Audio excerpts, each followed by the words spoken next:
ਸਤਨਾਮ ਸ਼੍ਰੀ ਵਾਰੁਣਕਦ ਪੰਕਜ ਬੰਦਨ ਪਦ ਪੰਕਜ ਬੰਦਨ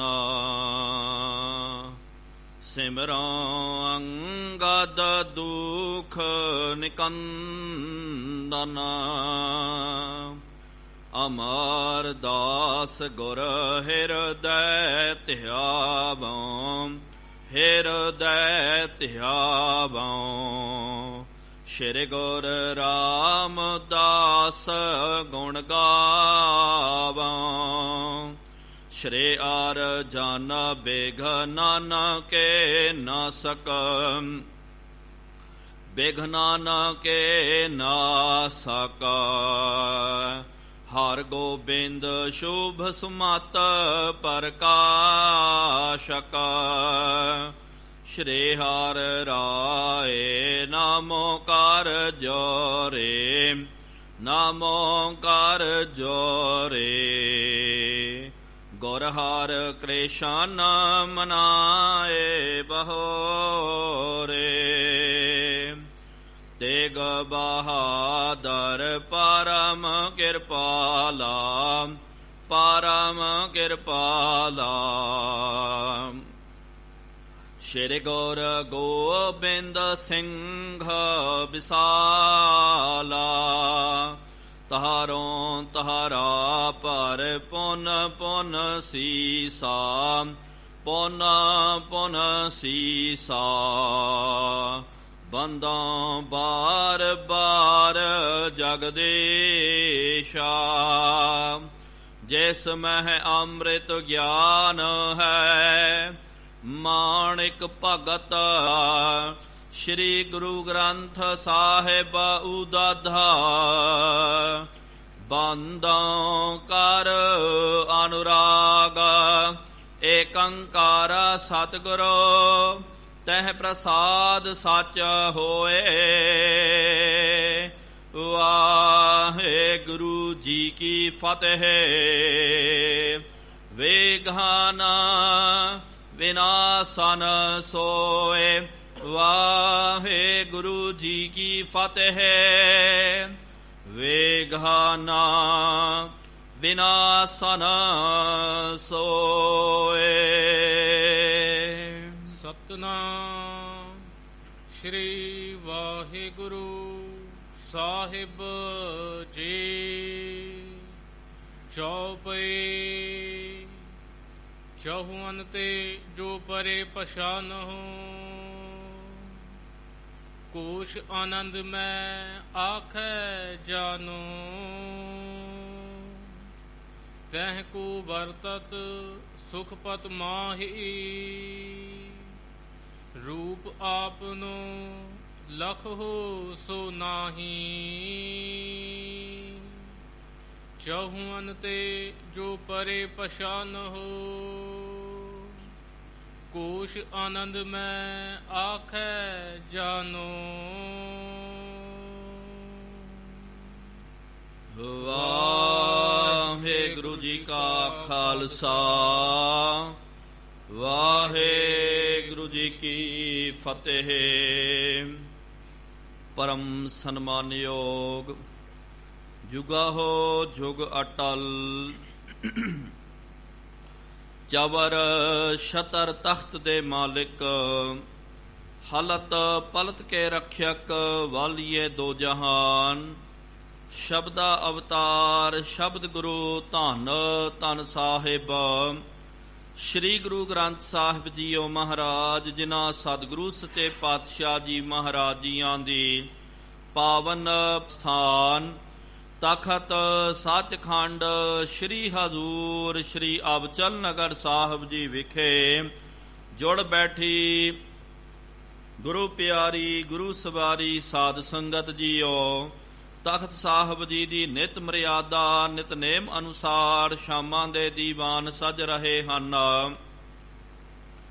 ਸਜੇ ਹੋਏ ਪਾਵਨ ਦੀਵਾਨਾਂ ਦੇ ਵਿੱਚ ਗੁਰ ਇਤਿਹਾਸ ਦੀਆਂ ਕਥਾ ਵਿਚਾਰਾਂ ਸਰਵਣ ਕਰਨ ਦੇ ਲਈ ਆਪ ਸੰਗਤਾਂ ਹਾਜ਼ਰੀਆਂ ਭਰ ਰਹੇ ਹੋ।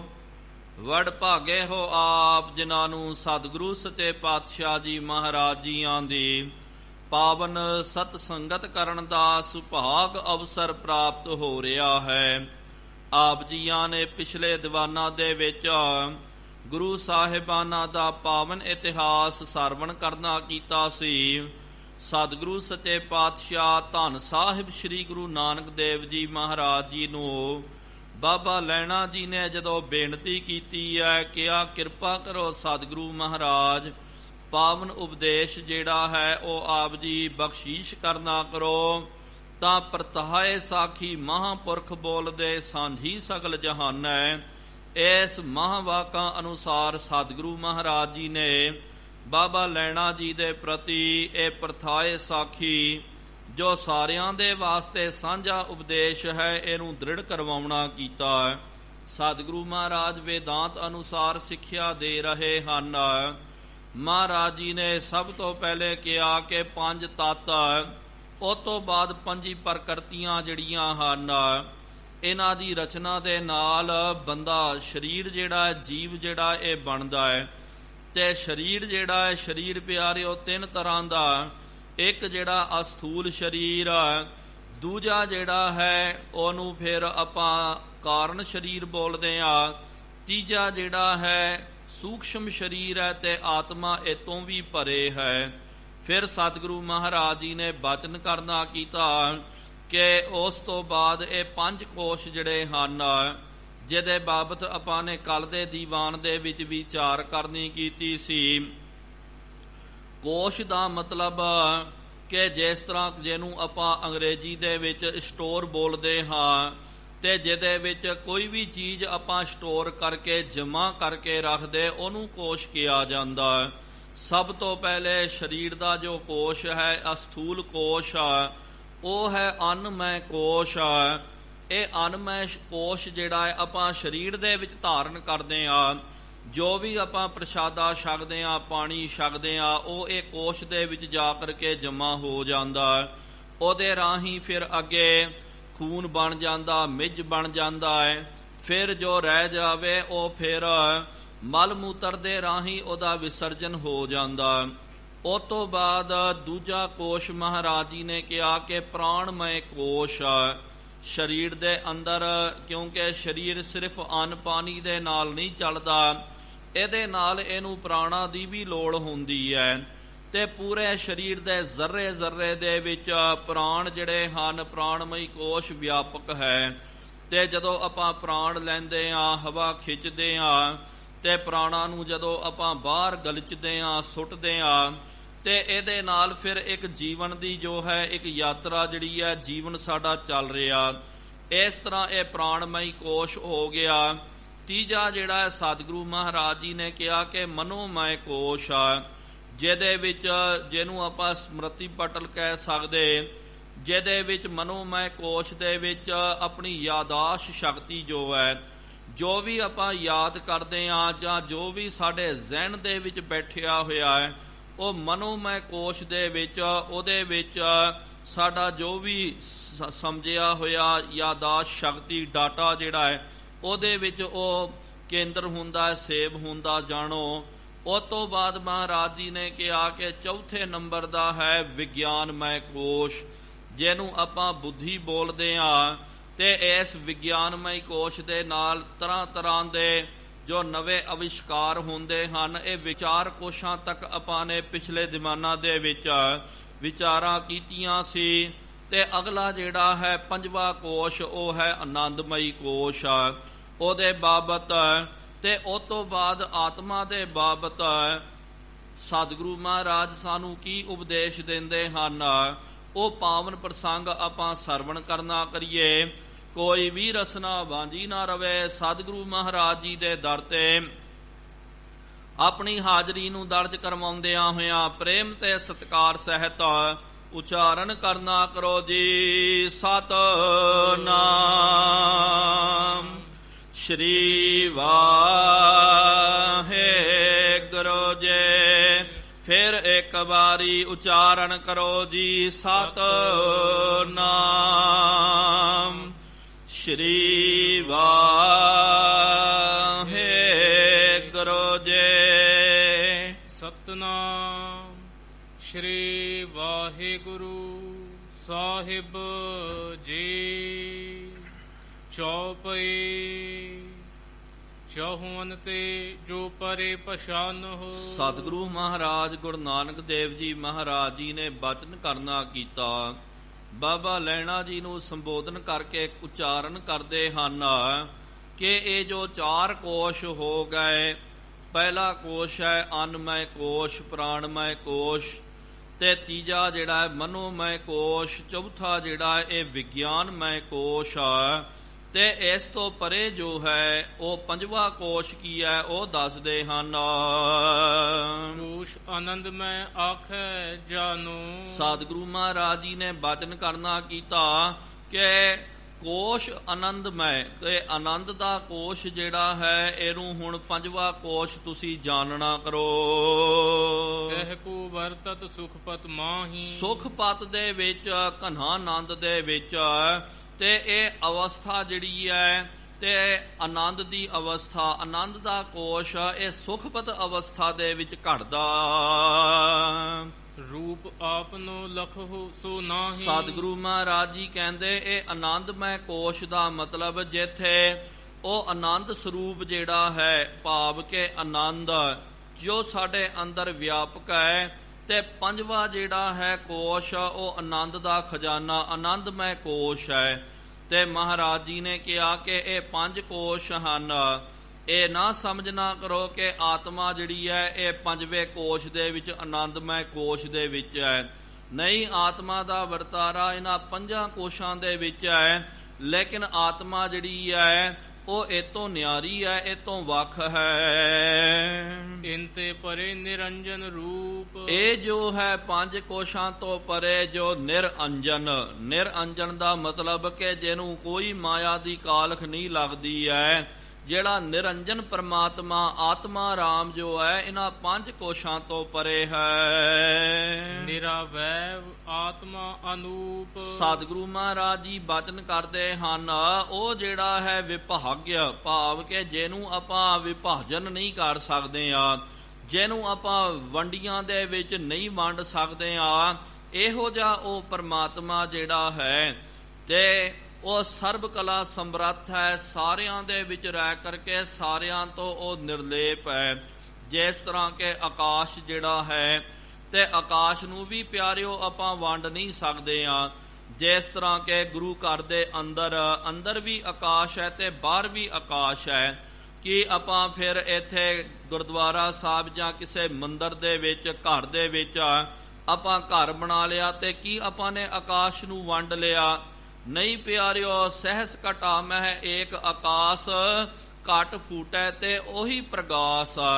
ਭਾਵ ਕਿ ਸਹਿਸ ਘਟਾ ਤੁਸੀਂ ਰੱਖ ਲਿਓ, ਘੜਿਆਂ ਨੂੰ ਰੱਖ ਲਿਓ, ਤੇ ਇਹ ਨਾ ਸਮਝੋ ਕਿ ਭਾਈ ਘੜਿਆਂ ਦੇ ਨਾਲ ਨਾਲ ਆਕਾਸ਼ ਵੀ ਬਦਲ ਗਿਆ। ਜਦੋਂ ਘੜਿਆਂ ਨੂੰ ਭੰਨ ਦਿਓ ਤੇ ਆਕਾਸ਼ ਘੜੇ ਦਾ ਆਕਾਰ ਦੇ ਵਿੱਚ ਨਹੀਂ ਰਹਿ ਜਾਂਦਾ, ਉਹ ਫਿਰ ਸਾਰਿਆਂ ਦੇ ਵਿੱਚ ਸਮਾ ਜਾਂਦਾ। ਕਹਿ ਕੋ ਹੋਤ ਜਨਮ ਨਹਿ ਮਰਨਾ। ਸਤਿਗੁਰੂ ਮਹਾਰਾਜ ਕਹਿੰਦੇ ਉਹ ਜੋ ਆਤਮਾ ਨਹੀਂ ਪ੍ਰਾਪਤ ਹੁੰਦਾ ਹੈ, ਭਾਵ ਕਿ ਉਹ ਆਤਮਾ ਸਥੂਲ ਸਰੀਰ ਤੋਂ ਤੇ ਕਾਰਨ ਸਰੀਰ ਤੋਂ, ਸੂਖਮ ਸਰੀਰ ਤੋਂ ਵੀ ਉਹ ਆਤਮਾ ਪਰੇ ਹੈ। ਸਰੀਰ ਹੀ ਜੰਮਦਾ ਹੈ, ਸਰੀਰ ਹੀ ਮਰਦਾ।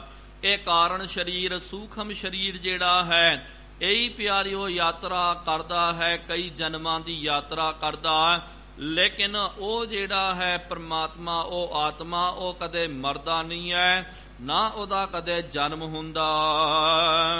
ਹਰਖ ਸ਼ੋਕ ਰੰਚਕ ਨਹਿ ਬਰਨਾ। ਉਹਦੇ ਅੰਦਰ ਕੋਈ ਵੀ ਹਰਖ ਨਹੀਂ ਹੈ ਤੇ ਰੰਚਕ ਮਾਤਰ ਸ਼ੋਕ ਨਹੀਂ ਹੈ। ਰਾਗ ਨਾ ਦਵੈਖ ਨਾ ਮੋਹ ਨਾ ਮਾਇਆ। ਰਾਗ ਹੈ, ਦਵੈਖ ਹੈ, ਮੋਹ ਤੇ ਮਾਇਆ ਇਹ ਸਰੀਰ ਕਰਕੇ ਹੀ ਹੈ, ਜਾਂ ਇਹ ਸੂਖਸ਼ਮ ਸਰੀਰ ਕਰਕੇ ਹੀ ਇਹ ਰਾਗ ਦਵੈਖ ਮਾਇਆ ਵਿਆਪਦੀ ਹੈ। ਉਹ ਜੋ ਆਤਮਾ ਸਾਰਿਆਂ ਤੋਂ ਪਰੈ ਤੇ ਉਹਨੂੰ ਰਾਗ ਦਵੈਖ ਮੋਹ ਮਾਇਆ ਨਹੀਂ ਵਿਆਪਦੀ। ਰੋਗ ਵਿਯੋਗ ਨਾ ਭੋਗ ਅਜਾਇਆ। ਉਸ ਆਤਮਾ ਨੂੰ ਰੋਗ ਵੀ ਨਹੀਂ ਲੱਗਦਾ ਤੇ ਕਦੇ ਉਹਨੂੰ ਵਿਛੋੜਾ ਵੀ ਨਹੀਂ ਪੈਂਦਾ ਹੈ। ਭੋਗ ਅਜਾਇਆ, ਭੋਗ ਵੀ ਜਿਹੜੇ ਪਦਾਰਥ ਜਿਹੜੇ ਹਨ, ਭਾਵ ਕਿ ਸਾਡਾ ਸਰੀਰ ਭੋਗਦਾ, ਤੇ ਮਨ ਜਿਹੜਾ ਹੈ ਇਹ ਇਹਦਾ ਸਵਾਦ ਪ੍ਰਾਪਤ ਕਰਦਾ, ਲੇਕਿਨ ਆਤਮਾ ਤਾਂ ਉਹ ਸਾਖਸ਼ੀ ਹੈ, ਉਹ ਭੋਗ ਪਦਾਰਥਾਂ ਦੇ ਵਿੱਚ ਵੀ ਨਹੀਂ ਲਿਪਾਏਮਾਨ ਹੁੰਦਾ। ਸਤ ਚੇਤਨ ਆਨੰਦ ਮਹਾਨ, ਉਹ ਜੋ ਆਤਮਾ ਦਾ ਰੂਪ ਹੈ ਤੇ ਵਿਦਵਾਨ ਦੱਸਦੇ ਹਨ, ਵੇਦਾਂਤੀ ਵੇਦਾਂ ਦੇ ਵਿੱਚ ਵੀ ਇਹ ਮਹਾਵਾਕ ਆਇਆ ਕਿ ਉਹ ਜੋ ਆਤਮਾ ਇੱਕ ਤਾਂ ਸਤ ਹੈ। ਸਤ ਦਾ ਮਤਲਬ ਕਿ ਬੋਲਣ ਦੇ ਸਤ ਦੇ ਵਿੱਚ ਨਹੀਂ, ਜਿਹੜਾ ਆਪਾਂ ਸਤ ਸੱਸਾ ਤੇ ਤੱਤੇ ਨੂੰ ਸਿਆਰੀ ਇਹ ਵਰਤਦੇ ਆ। ਇੱਕ ਸ਼ਬਦ ਆਉਂਦਾ ਪਿਆਰਿਓ ਸਤਿ। ਸਤਿ ਜਦੋਂ ਯਈਏ ਦੇ ਨਾਲ ਉਚਾਰਨ ਕਰਦੇ, ਅਸਲ ਦੇ ਵਿੱਚ ਉਹਦਾ ਅਰਥ ਜਿਹੜਾ ਬੋਲਣ ਦੇ ਵਾਚਕ ਦੇ ਵਿੱਚ ਆਉਂਦਾ, ਸੱਚ ਬੋਲਣਾ, ਝੂਠ ਬੋਲਣਾ। ਜਦੋਂ ਆਪਾਂ ਇਹ ਸ਼ਬਦ ਪੜ੍ਹਦੇ ਆ ਕਿ ਸਤ, ਜਿਸ ਤਰ੍ਹਾਂ ਗੁਰੂ ਨਾਨਕ ਦੇਵ ਜੀ ਮਹਾਰਾਜ ਜੀ ਨੇ ਮੂਲ ਮੰਤਰ ਦੇ ਵਿੱਚ ਉਚਾਰਨ ਕਰਨਾ ਕੀਤਾ, ਆਦ ਸੱਚ ਜੁਗਾਦ ਸੱਚ ਹੈ ਭੀ ਸੱਚ, ਨਾਨਕ ਹੋਸੀ ਭੀ ਸੱਚ। ਜੋ ਤ੍ਰਈ ਕਾਲ ਆਬਾਦ, ਜਿਹਦਾ ਕਦੇ ਮੌਤ ਨਹੀਂ ਹੁੰਦੀ ਹੈ, ਜੋ ਪਹਿਲਾਂ ਵੀ ਸੀ ਭੂਤਕਾਲ ਦੇ ਵਿੱਚ ਤੇ ਭਵਿੱਖ ਦੇ ਵਿੱਚ ਵੀ ਰਹੇਗਾ, ਜੋ ਵਰਤਮਾਨ ਦੇ ਵਿੱਚ ਵੀ ਮੌਜੂਦ ਰਹੇਗਾ, ਉਹਨੂੰ ਸਤ ਬੋਲਦੇ ਹਨ। ਤੇ ਨਾਲ ਦੂਜਾ ਬਚਨ ਕੀਤਾ ਕਿ ਉਹ ਪ੍ਰਮਾਤਮਾ ਚੇਤੰਨ ਹੈ, ਭਾਵ ਕਿ ਉਹ ਜੜ ਨਹੀਂ ਹੈ, ਉਹਦੀ ਸੱਤਾ ਜਿਹੜੀ ਹੈ ਚੈਤੰਨ ਸੱਤਾ ਹੈ ਤੇ ਆਨੰਦ ਦਾ ਉਹਦਾ ਸਰੂਪ ਹੈ।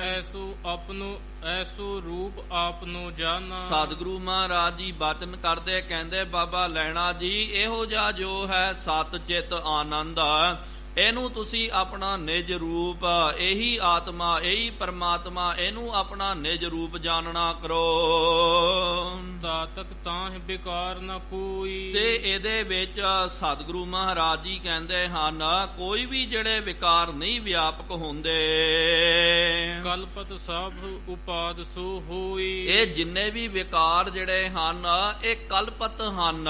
ਕਲਪਤ ਦਾ ਮਤਲਬ ਕਿ ਆਪਾਂ ਨੇ ਆਰੋਪਣ ਕੀਤੇ ਹੋਏ। ਅਸਲ ਦੇ ਵਿੱਚ ਕੋਈ ਵਿਕਾਰ ਜਿਹੜਾ ਹੈ ਆਤਮਾ ਨੂੰ ਨਹੀਂ ਲੱਗਦਾ, ਕੋਈ ਰਾਗ ਦਵੈਖ ਜਿਹੜਾ ਹੈ ਆਤਮਾ ਨੂੰ ਨਹੀਂ ਲੱਗਦਾ। ਇਹ ਸਭ ਕੁਝ ਜੋ ਹੈ ਕਲਪਤ ਹੈ, ਕਲਪਨਾ ਮਾਤਰ ਕਰਕੇ ਹੈ।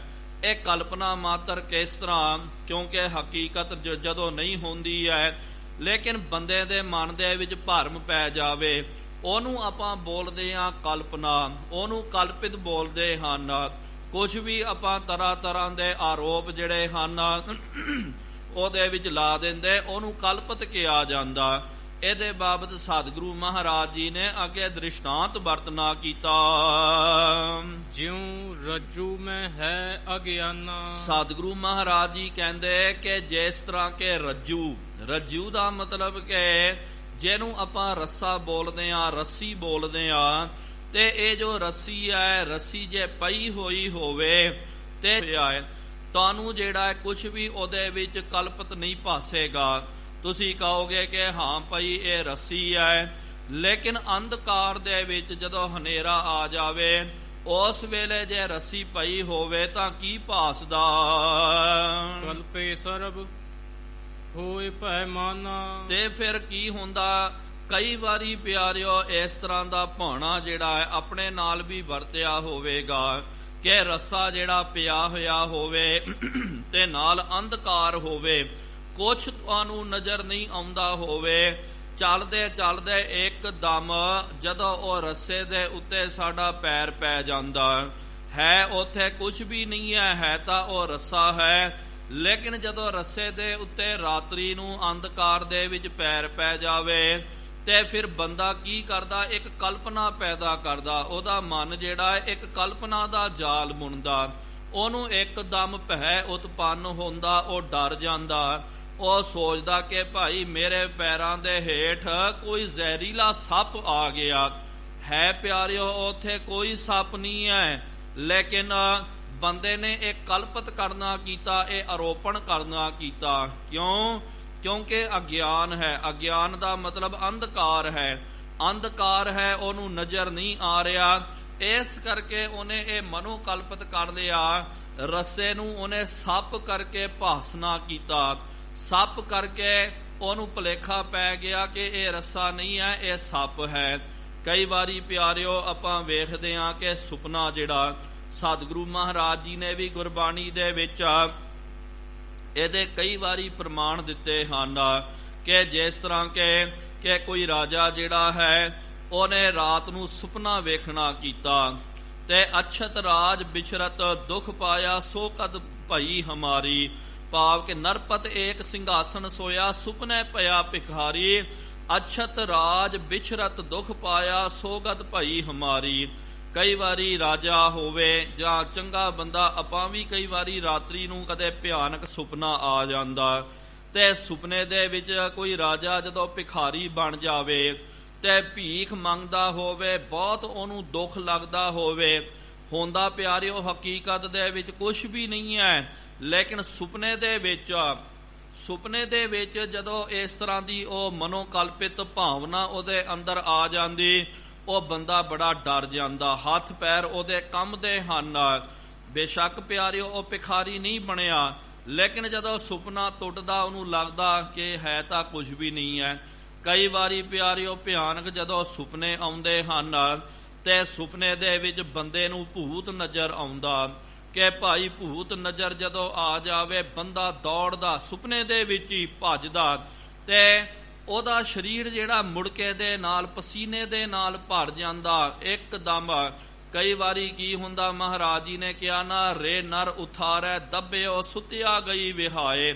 ਉਥਾਰੈ ਦੱਬਿਓ ਦਾ ਭਾਵ ਹੈ ਕਈ ਵਾਰੀ ਆਪਾਂ ਜਦੋਂ ਰਾਤਰੀ ਨੂੰ ਸੌਂਦੇ ਹਾਂ ਤੇ ਹੱਥ ਜਿਹੜਾ ਸਾਡੇ ਛਾਤੀ ਦੇ ਉੱਤੇ ਰਹਿ ਜਾਵੇ ਤੇ ਮਨ ਦੇ ਵਿੱਚ ਜਦੋਂ ਕਲਪਨਾ ਆਉਂਦੀ ਹੈ, ਮਨ ਜਦੋਂ ਸੁਪਨਾ ਤੱਕਦਾ ਕਿ ਕੋਈ ਭੂਤ ਆ ਗਿਆ ਤੇ ਉਹ ਹੱਥ ਜਿਹੜਾ ਪਿਆਰਿਓ ਉਹ ਹੱਥ ਦੇ ਭਾਰ ਦੇ ਹੇਠ ਹੀ ਬੰਦਾ ਦਬ ਜਾਂਦਾ, ਉਹਨੂੰ ਲੱਗਦਾ ਕਿ ਭਾਈ ਕੋਈ ਭੂਤ ਜਿਹੜਾ ਹੈ, ਕੋਈ ਪ੍ਰੇਤ ਮੇਰੇ ਛਾਤੀ ਦੇ ਉੱਤੇ ਬੈਠਿਆ ਹੋਇਆ ਮੈਨੂੰ ਮਾਰ ਰਿਹਾ।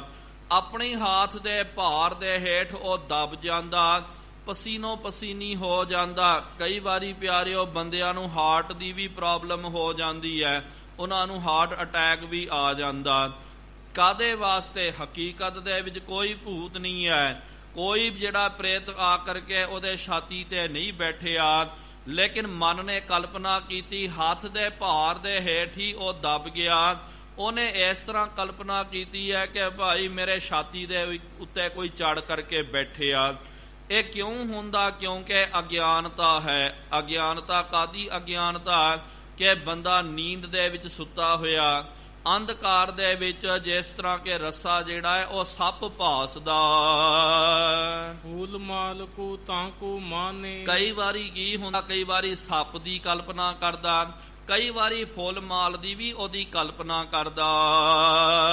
ਭੂਮ ਦਰਾਰ ਕੋਈ ਪਹਿਚਾਨੇ। ਕੋਈ ਮਨ ਵਿੱਚ ਸੋਚਦਾ ਕਿ ਭੂਮ ਧਰਤੀ ਦੇ ਵਿੱਚ ਭਾਈ ਕੋਈ ਦਰਾਰ ਪਈ ਹੋਈ ਹੈ, ਤਾਂ ਕਰਕੇ ਇਹ ਦਰਾਰ ਮੈਨੂੰ ਇਹ ਮਹਿਸੂਸ ਹੋ ਰਹੀ ਹੋਏ। ਜੇ ਗਿਆਨ ਜਥਾਰਤ ਤਾਂ ਹੀ। ਇਹ ਜਿਹੜਾ ਹੈ ਪਿਆਰਿਓ ਇਹ ਕਲਪਤ ਭਾਸਦਾ ਹੈ। ਅਗਿਆਨਤਾ ਦੇ ਵਿੱਚ ਉਹ ਤਰ੍ਹਾਂ ਤਰ੍ਹਾਂ ਦੀ ਕਲਪਨਾ ਕਰ ਜਾਂਦਾ, ਲੇਕਿਨ ਜਦੋਂ ਉਹਨੂੰ ਗਿਆਨ ਹੋ ਜਾਵੇ, ਗਿਆਨ ਦਾ ਮਤਲਬ ਕਿ ਪ੍ਰਕਾਸ਼ ਆ, ਜਿਸ ਤਰ੍ਹਾਂ ਕਿ ਰਾਤ ਨੂੰ ਅੰਧਕਾਰ ਦੇ ਵਿੱਚ ਰੱਸਾ ਪਿਆ ਹੋਇਆ, ਉਹਦੇ ਉੱਤੇ ਤੁਸਾਂ ਨੇ ਪੈਰ ਰੱਖ ਦਿੱਤਾ, ਆਪ ਜੀ ਡਰ ਗਏ, ਲੱਗਿਆ ਹੋਵੇਗਾ ਕਿ ਭਾਈ ਸੱਪ ਆ ਗਿਆ, ਬੰਦਾ ਦੌੜ ਜਾਂਦਾ, ਭੱਜ ਜਾਂਦਾ।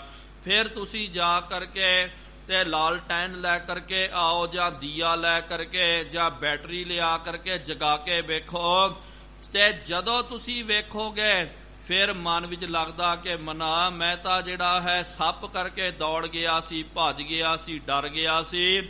ਅਸਲ ਦੇ ਵਿੱਚ ਉੱਥੇ ਤਾਂ ਸੱਪ ਹੀ ਨਹੀਂ ਸੀ, ਉਹ ਤਾਂ ਰੱਸਾ ਪਿਆ ਹੋਇਆ ਹੈ, ਰੱਸਾ। ਇਹ ਪਤਾ ਕਦੋਂ ਲੱਗਦਾ? ਜਦੋਂ ਗਿਆਨ ਹੋ ਜਾਵੇ, ਜਦੋਂ ਬੰਦਾ ਵੇਖ ਲੈਂਦਾ, ਫਿਰ ਪਿਆਰਿਓ ਉਹਨੂੰ ਕੋਈ ਡਰ ਨਹੀਂ ਲੱਗਦਾ। ਲੇਕਿਨ ਉਹਨੇ ਨਾ ਵੇਖਿਆ ਹੋਵੇ ਤੇ ਕਮਰੇ ਦੇ ਵਿੱਚ ਰਹਿਣਾ ਵੀ ਬਹੁਤ ਪਰੇਸ਼ਾਨੀ ਦੀ ਗੱਲ ਬਣ ਜਾਂਦੀ ਹੈ। ਉਹਨੇ ਆ ਸੱਪ ਦੀ ਕਲਪਨਾ ਕਰ ਲਈ, ਉਹਨੂੰ ਇਹ ਹੀ ਲੱਗਦਾ ਕਿ ਪਤਾ ਨਹੀਂ ਉਹ ਸੱਪ ਜਿਹੜਾ ਦੁਬਾਰਾ ਇੱਥੇ ਆ ਜਾਵੇ, ਮੈਨੂੰ ਡਸ ਲਵੇ, ਮੈਨੂੰ ਮਾਰ ਦੇਵੇ।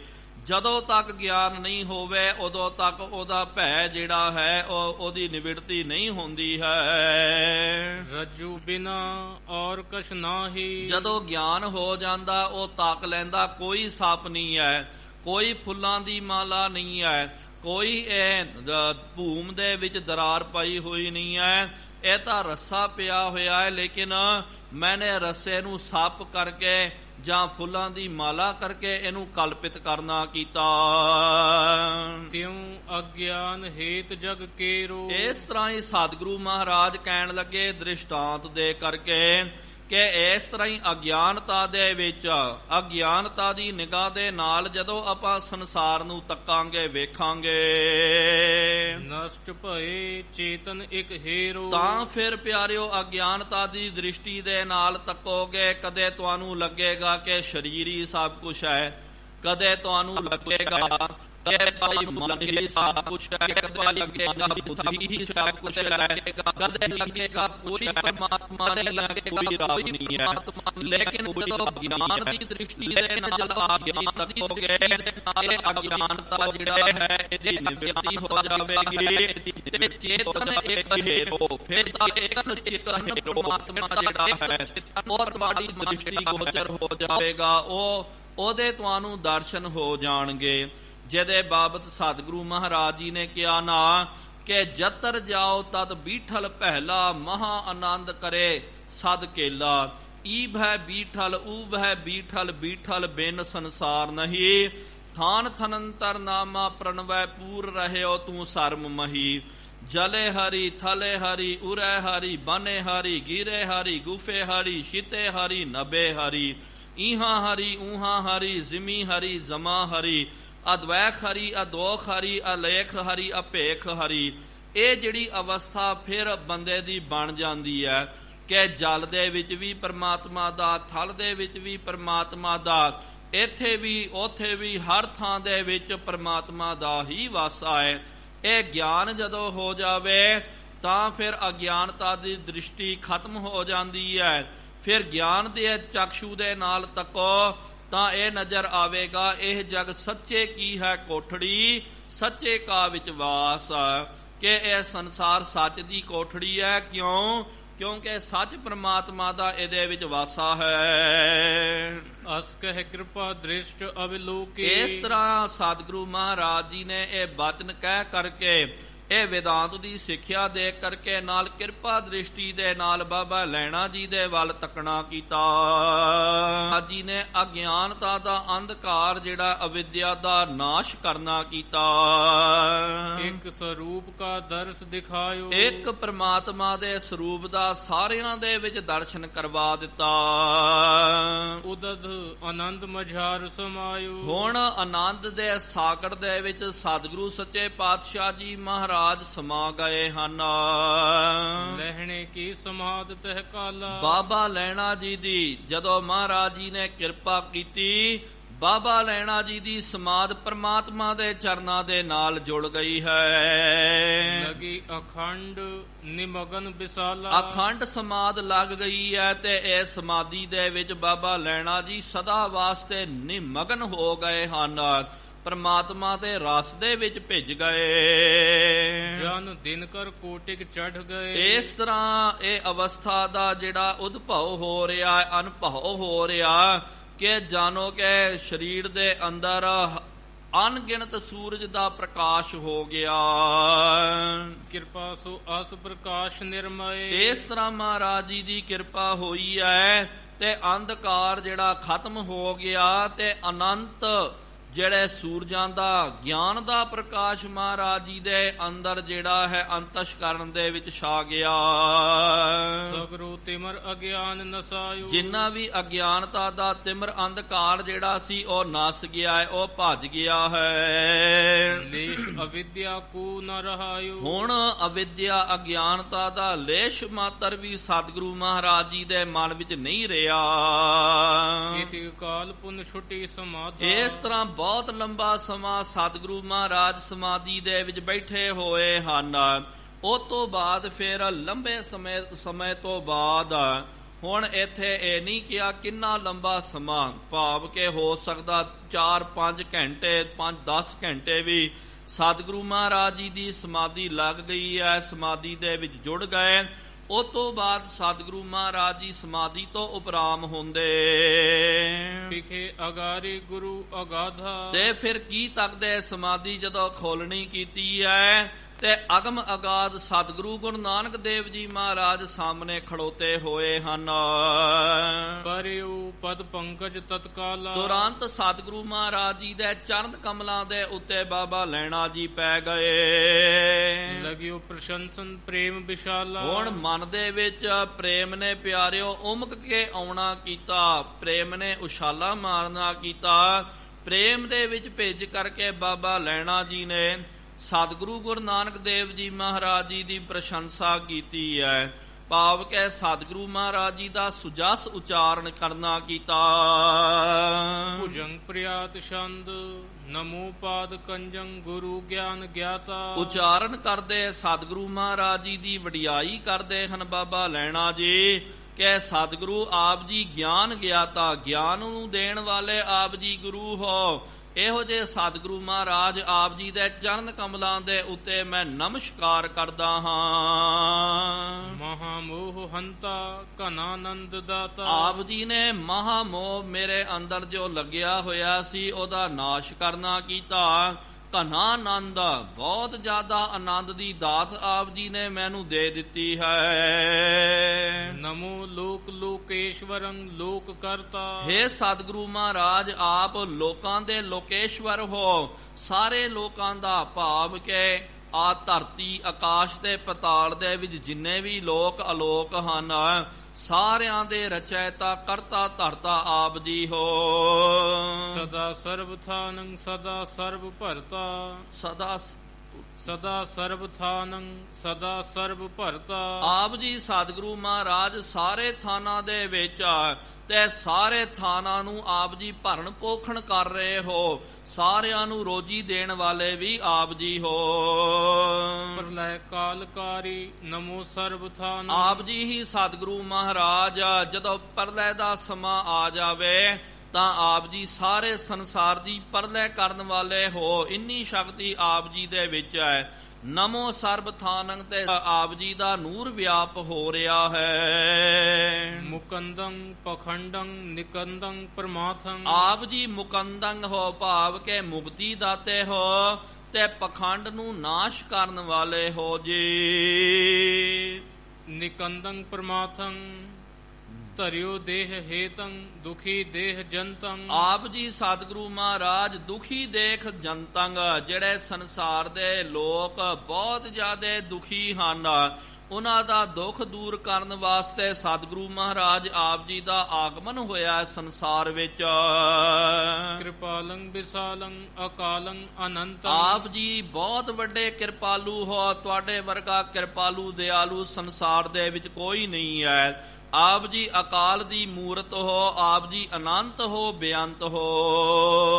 ਕਈ ਕੋਟ ਤਾਰੇ ਅਘੰ ਓਘਕਾਰੇ। ਬਹੁਤ ਵੱਡੇ ਵੱਡੇ ਜੋ ਪਾਪੀ ਜਿਹੜੇ ਹਨ ਸਤਿਗੁਰੂ ਮਹਾਰਾਜ ਇਹੋ ਜਿਹੇ ਵੱਡੇ ਵੱਡੇ ਪਾਪੀਆਂ ਦਾ ਆਪ ਜੀ ਨੇ ਨਿਸਤਾਰਾ ਕਰਨਾ ਕੀਤਾ। ਇੱਕ ਦੋ ਪਾਪੀ ਨਹੀਂ, ਕਈ ਕੋਟ ਤਾਰੇ, ਕਈ ਕੋਟ ਜੀਆਂ ਦਾ ਪਾਪੀਆਂ ਦਾ ਆਪ ਜੀਆਂ ਨੇ ਉਧਾਰ ਕੀਤਾ ਹੈ। ਮਹਾ ਦੁਖ ਦਾਹੇ ਦਤਾਰੰ ਉਦਾਰੇ। ਆਪ ਜੀ ਮਹਾਰਾਜ ਮਹਾ ਵੱਡੇ ਤੋਂ ਵੱਡੇ ਦੁੱਖਾਂ ਨੂੰ ਨਾਸ਼ ਕਰਨ ਵਾਲੇ ਹੋ ਤੇ ਆਪ ਜੀ ਦਾਤਾਰ ਹੋ ਤੇ ਆਪ ਜੀ ਦਾ ਸੁਭਾਅ ਸਖੀ ਸੁਭਾਵ ਹੈ। ਉਦਾਰ ਆਪ ਜੀ ਦਾ ਸੁਭਾਅ ਹੈ। ਪਰਮੰ ਪਰਮ ਈਸ਼ੰ ਪਰਮੰ ਪਰਮ ਬੇਤਾ। ਆਪ ਜੀ ਪਰਮ ਪਰਮ ਈਸ਼ੰ, ਸਭ ਤੋਂ ਪਰਮ ਈਸ਼ਵਰ ਹੋ ਆਪ ਜੀ। ਪਰਮ ਪਰਮ ਬੇਤਾ ਤੇ ਆਪ ਜੀ ਸਾਰਿਆਂ ਦੇ ਪਰਮ ਗਿਆਨ ਦੇ ਆਪ ਜੀ ਬੇਤਾ ਹੋ। ਪਰਮੰ ਪਰਮ ਆਸ਼ਰੂ ਪਰਮੰ ਪਰਮ ਜੇਤਾ। ਆਪ ਜੀ ਸਾਰਿਆਂ ਦੇ ਆਸ਼ਰਿਤ ਹੋ ਭਾਵ ਕੇ ਸਾਰਿਆਂ ਨੂੰ ਆਸਰਾ ਦੇਣ ਵਾਲੇ ਹੋ। ਪਰਮੰ ਪਰਮ ਜੇਤਾ ਤੇ ਸਾਰੇ ਸੰਸਾਰ ਨੂੰ ਆਪ ਜੀ ਜਿੱਤਣ ਵਾਲੇ ਹੋ ਭਾਵ ਕੇ ਆਪ ਜੀ ਤੋਂ ਕੋਈ ਜਿੱਤ ਨਹੀਂ ਸਕਦਾ ਹੈ। ਪਰਮਾਨੰਦ ਮਾਧੋ ਪਰਮੰ ਪ੍ਰੇਮ ਪਾਸੰ। ਆਪ ਜੀ ਪਰਮਾਨੰਦ ਹੋ। ਪਰਮ ਆਨੰਦ ਦੀ ਆਪ ਜੀ ਨੂੰ ਪ੍ਰਾਪਤੀ ਹੋਈ ਹੈ। ਪਰਮ ਆਨੰਦ ਦੇ ਵਿੱਚ ਮਹਾਰਾਜ ਆਪ ਜੀ ਸਦਾ ਤਦਾਰ ਹੋ ਕਰਕੇ ਰਹਿੰਦੇ ਹੋ ਤੇ ਆਪ ਜੀ ਮਾਧਵ ਆਪ ਜੀ ਦਾ ਸਰੂਪ ਹੈ ਤੇ ਆਪ ਜੀ ਦੇ ਕੋਲ ਪਰਮ ਪ੍ਰੇਮ, ਸਭ ਤੋਂ ਵੱਡਾ ਪ੍ਰੇਮ ਜਿਹੜਾ ਹੈ ਉਹ ਆਪ ਜੀ ਦੇ ਹਿਰਦੇ ਦੇ ਵਿੱਚ ਵਸਿਆ ਹੋਇਆ। ਪ੍ਰਭੂ ਪਰਮ ਪੂਰੰ ਪਰਮੰ ਪਿਆਰ ਦਾਸੰ। ਆਪ ਜੀ ਪ੍ਰਭੂ ਹੋ ਪਰਮ ਪੂਰੰਗ ਤੇ ਸਤਿਗੁਰੂ ਮਹਾਰਾਜ ਆਪ ਜੀ ਸਾਰੇ ਸੰਸਾਰ ਦੇ ਵਿੱਚ ਵਿਆਪਕ ਹੋ ਰਹੇ ਹੋ। ਪਰਮੰ ਪਿਆਰ ਦਾਸਾ, ਜੋ ਆਪ ਜੀ ਦੇ ਦਾਸ ਹਨ ਉਹਨਾਂ ਨੂੰ ਆਪ ਜੀ ਬਹੁਤ ਜ਼ਿਆਦਾ ਪ੍ਰੇਮ ਪਿਆਰ ਕਰਨ ਵਾਲੇ ਹੋ ਜੀ। ਅਪਰੋਖੰ ਸੋ ਪ੍ਰੋਖੰ ਪਰਮੰ ਰੱਬ ਤੇਰੋ। ਆਪ ਜੀ ਸਤਿਗੁਰੂ ਮਹਾਰਾਜ ਜਿਹੜੇ ਅਪਰੋਖ ਹਨ, ਅਪਰੋਖਾਂ ਨੂੰ ਆਪ ਜੀ ਪ੍ਰੋਖ ਕਰਨ ਵਾਲੇ ਹੋ, ਤੇ ਨਾਲ ਜਿਹੜੇ ਛੁਪੇ ਹੋਏ ਹਨ ਉਹਨਾਂ ਨੂੰ ਸਤਿਗੁਰੂ ਮਹਾਰਾਜ ਆਪ ਜੀ ਜਿਹੜੇ ਛੁਪੇ ਉਹਨੂੰ ਪ੍ਰਗਟ ਕਰਨ ਵਾਲੇ ਹੋ ਤੇ ਸਾਰਿਆਂ ਦਾ ਭਰਨ ਪੋਖਣ ਕਰਨ ਵਾਲੇ ਹੋ। ਤੁਹੀ ਏਕ ਨਿਯੰਤਾ ਸਦਾ ਮਾਇ ਕੇਰੋ। ਆਪ ਜੀ ਸਤਿਗੁਰੂ ਮਹਾਰਾਜ ਤੁਹੀ ਏਕ ਨਿਯੰਤਾ, ਆਪ ਜੀ ਸਤਿਗੁਰੂ ਮਹਾਰਾਜ ਸਾਰਿਆਂ ਦੇ ਪ੍ਰੇਰਕ ਹੋ। ਸਦਾ ਮਾਇ ਕੇਰੋ ਭਾਵ ਕੇ ਸਾਰੇ ਜਗਤ ਦੇ ਆਪ ਜੀ ਪ੍ਰੇਰਕ ਹੋ। ਸਾਰਿਆਂ ਨੂੰ ਪ੍ਰੇਰਨਾ ਆਪ ਜੀ ਤੋਂ ਹੀ ਪ੍ਰਾਪਤ ਹੁੰਦੀ ਹੈ। ਸਮਾਨੰ ਨ ਆਨੰ ਬਖਾਨੰ ਕੇ ਕੀਜੈ। ਆਪ ਜੀ ਮਹਾਰਾਜ ਆਪ ਜੀ ਦੇ ਸਮਾਨ ਕੋਈ ਨਹੀਂ, ਤੁਹੀਂ ਕਿਆ ਉਪਮਾ ਦੀਜੈ। ਮਹਾਰਾਜ ਜਿਸ ਤਰ੍ਹਾਂ ਦੇ ਆਪ ਜੀ ਹੋ ਉਸ ਤਰ੍ਹਾਂ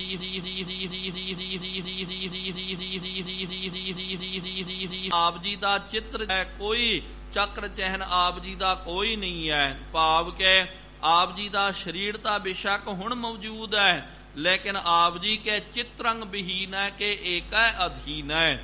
ਆਪ ਜੀ ਚਿਤਰਾਂ ਤੋਂ ਪਰੇ ਹੋ। ਨਿਰਾਕਾਰ ਸਾਕਾਰ ਏਕੋ ਤੂ ਹੀ ਹੈ। ਆਪ ਜੀ ਹੀ ਸਤਿਗੁਰੂ ਮਹਾਰਾਜ ਈਗ ਹੈ ਨਿਰਗੁਣ, ਊਗ ਹੈ ਸਰਗੁਣ, ਕੇਲ ਕਰਤ ਵਿੱਚ ਸੁਆਮੀ ਮੇਰਾ। ਦੋਵਾਂ ਦੇ ਵਿੱਚ ਖੇਲ ਕਰਨ ਵਾਲੇ ਆਪ ਜੀ ਹੀ ਹੋ। ਅੱਜ ਜਿਹੜਾ ਹੈ ਸੁਣ ਦੇ ਤੌਰ ਤੇ ਵਰਤ ਰਹੇ ਤੇ ਸਾਰੇ ਜਗਤ ਦੇ ਵਿੱਚ ਨਿਰਗੁਣ ਪ੍ਰਮਾਤਮਾ ਦੇ ਤੌਰ ਦੇ ਉੱਤੇ ਆਪ ਜੀ ਦਾ ਹੀ ਵਰਤਾਰਾ ਹੋ ਰਿਹਾ ਹੈ। ਅਜਾਤੇ ਪਰੇ ਰੂਪ ਤੇਰੋ ਸਹੀ ਹੈ। ਆਪ ਜੀ ਅਜਾ ਤੋਂ ਮਾਇਆ ਤੋਂ ਪਰੇ ਹੋ ਤੇ ਆਪ ਜੀ ਦਾ ਰੂਪ ਜਿਹੜਾ ਸਹੀ ਸੱਚਾ ਰੂਪ ਹੈ। ਅਲਖੰ ਅਭਖੰ ਅਕਥੰ ਅਲੇਖੰ। ਆਪ ਜੀ ਅਲਖੋ ਲਖਣ ਤੋਂ ਪਰੇ ਹੋ ਤੇ ਆਪ ਜੀ ਭਖਣ ਤੋਂ ਵੀ ਕੋਈ ਵੀ ਆਪ ਜੀ ਦਾ ਪਖਸ਼ਨ, ਕਾਲ ਆਪ ਜੀ ਦਾ ਪਖਸ਼ਨ ਨਹੀਂ ਕਰ ਸਕਦਾ। ਆਪ ਜੀ ਦੀ ਕੋਈ ਕਥਨ ਨਹੀਂ ਕਰ ਸਕਦਾ, ਉਪਮਾ ਨਹੀਂ ਕਰ ਸਕਦਾ। ਆਪ ਜੀ ਲੇਖਣ ਤੋਂ ਆਪ ਜੀ ਪਰੇ ਹੋ, ਆਪ ਜੀ ਅਲੇਖ ਹੋ, ਤੁਹਾਡੀ ਉਪਮਾ ਵੀ ਕੋਈ ਲਿਖ ਨਹੀਂ ਸਕਦਾ ਹੈ ਸੰਪੂਰਨ।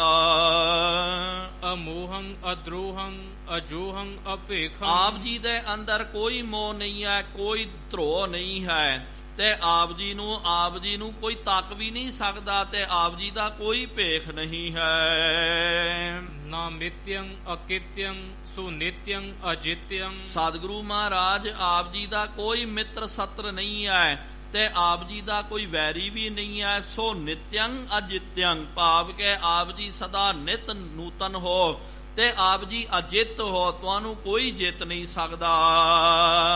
ਅਜਾਯੰ ਸੁਦਾਸੰ ਸਹਾਯੰ ਤਾ ਚਿਤਯੰ। ਅਮਾਯੰ ਸੁਦਾਸੰ ਸਹਾਯੰ ਤਾ ਚਿਤਯੰ। ਆਪ ਜੀ ਮਾਇਆ ਤੋਂ ਪਰੇ ਹੋ ਸੋ ਦਾਸੰ ਭਾਵ ਕੇ ਆਪ ਜੀ ਆਪਣੇ ਦਾਸਾਂ ਦੀ ਸਹਾਇਤਾ ਕਰਨ ਵਾਲੇ ਹੋ।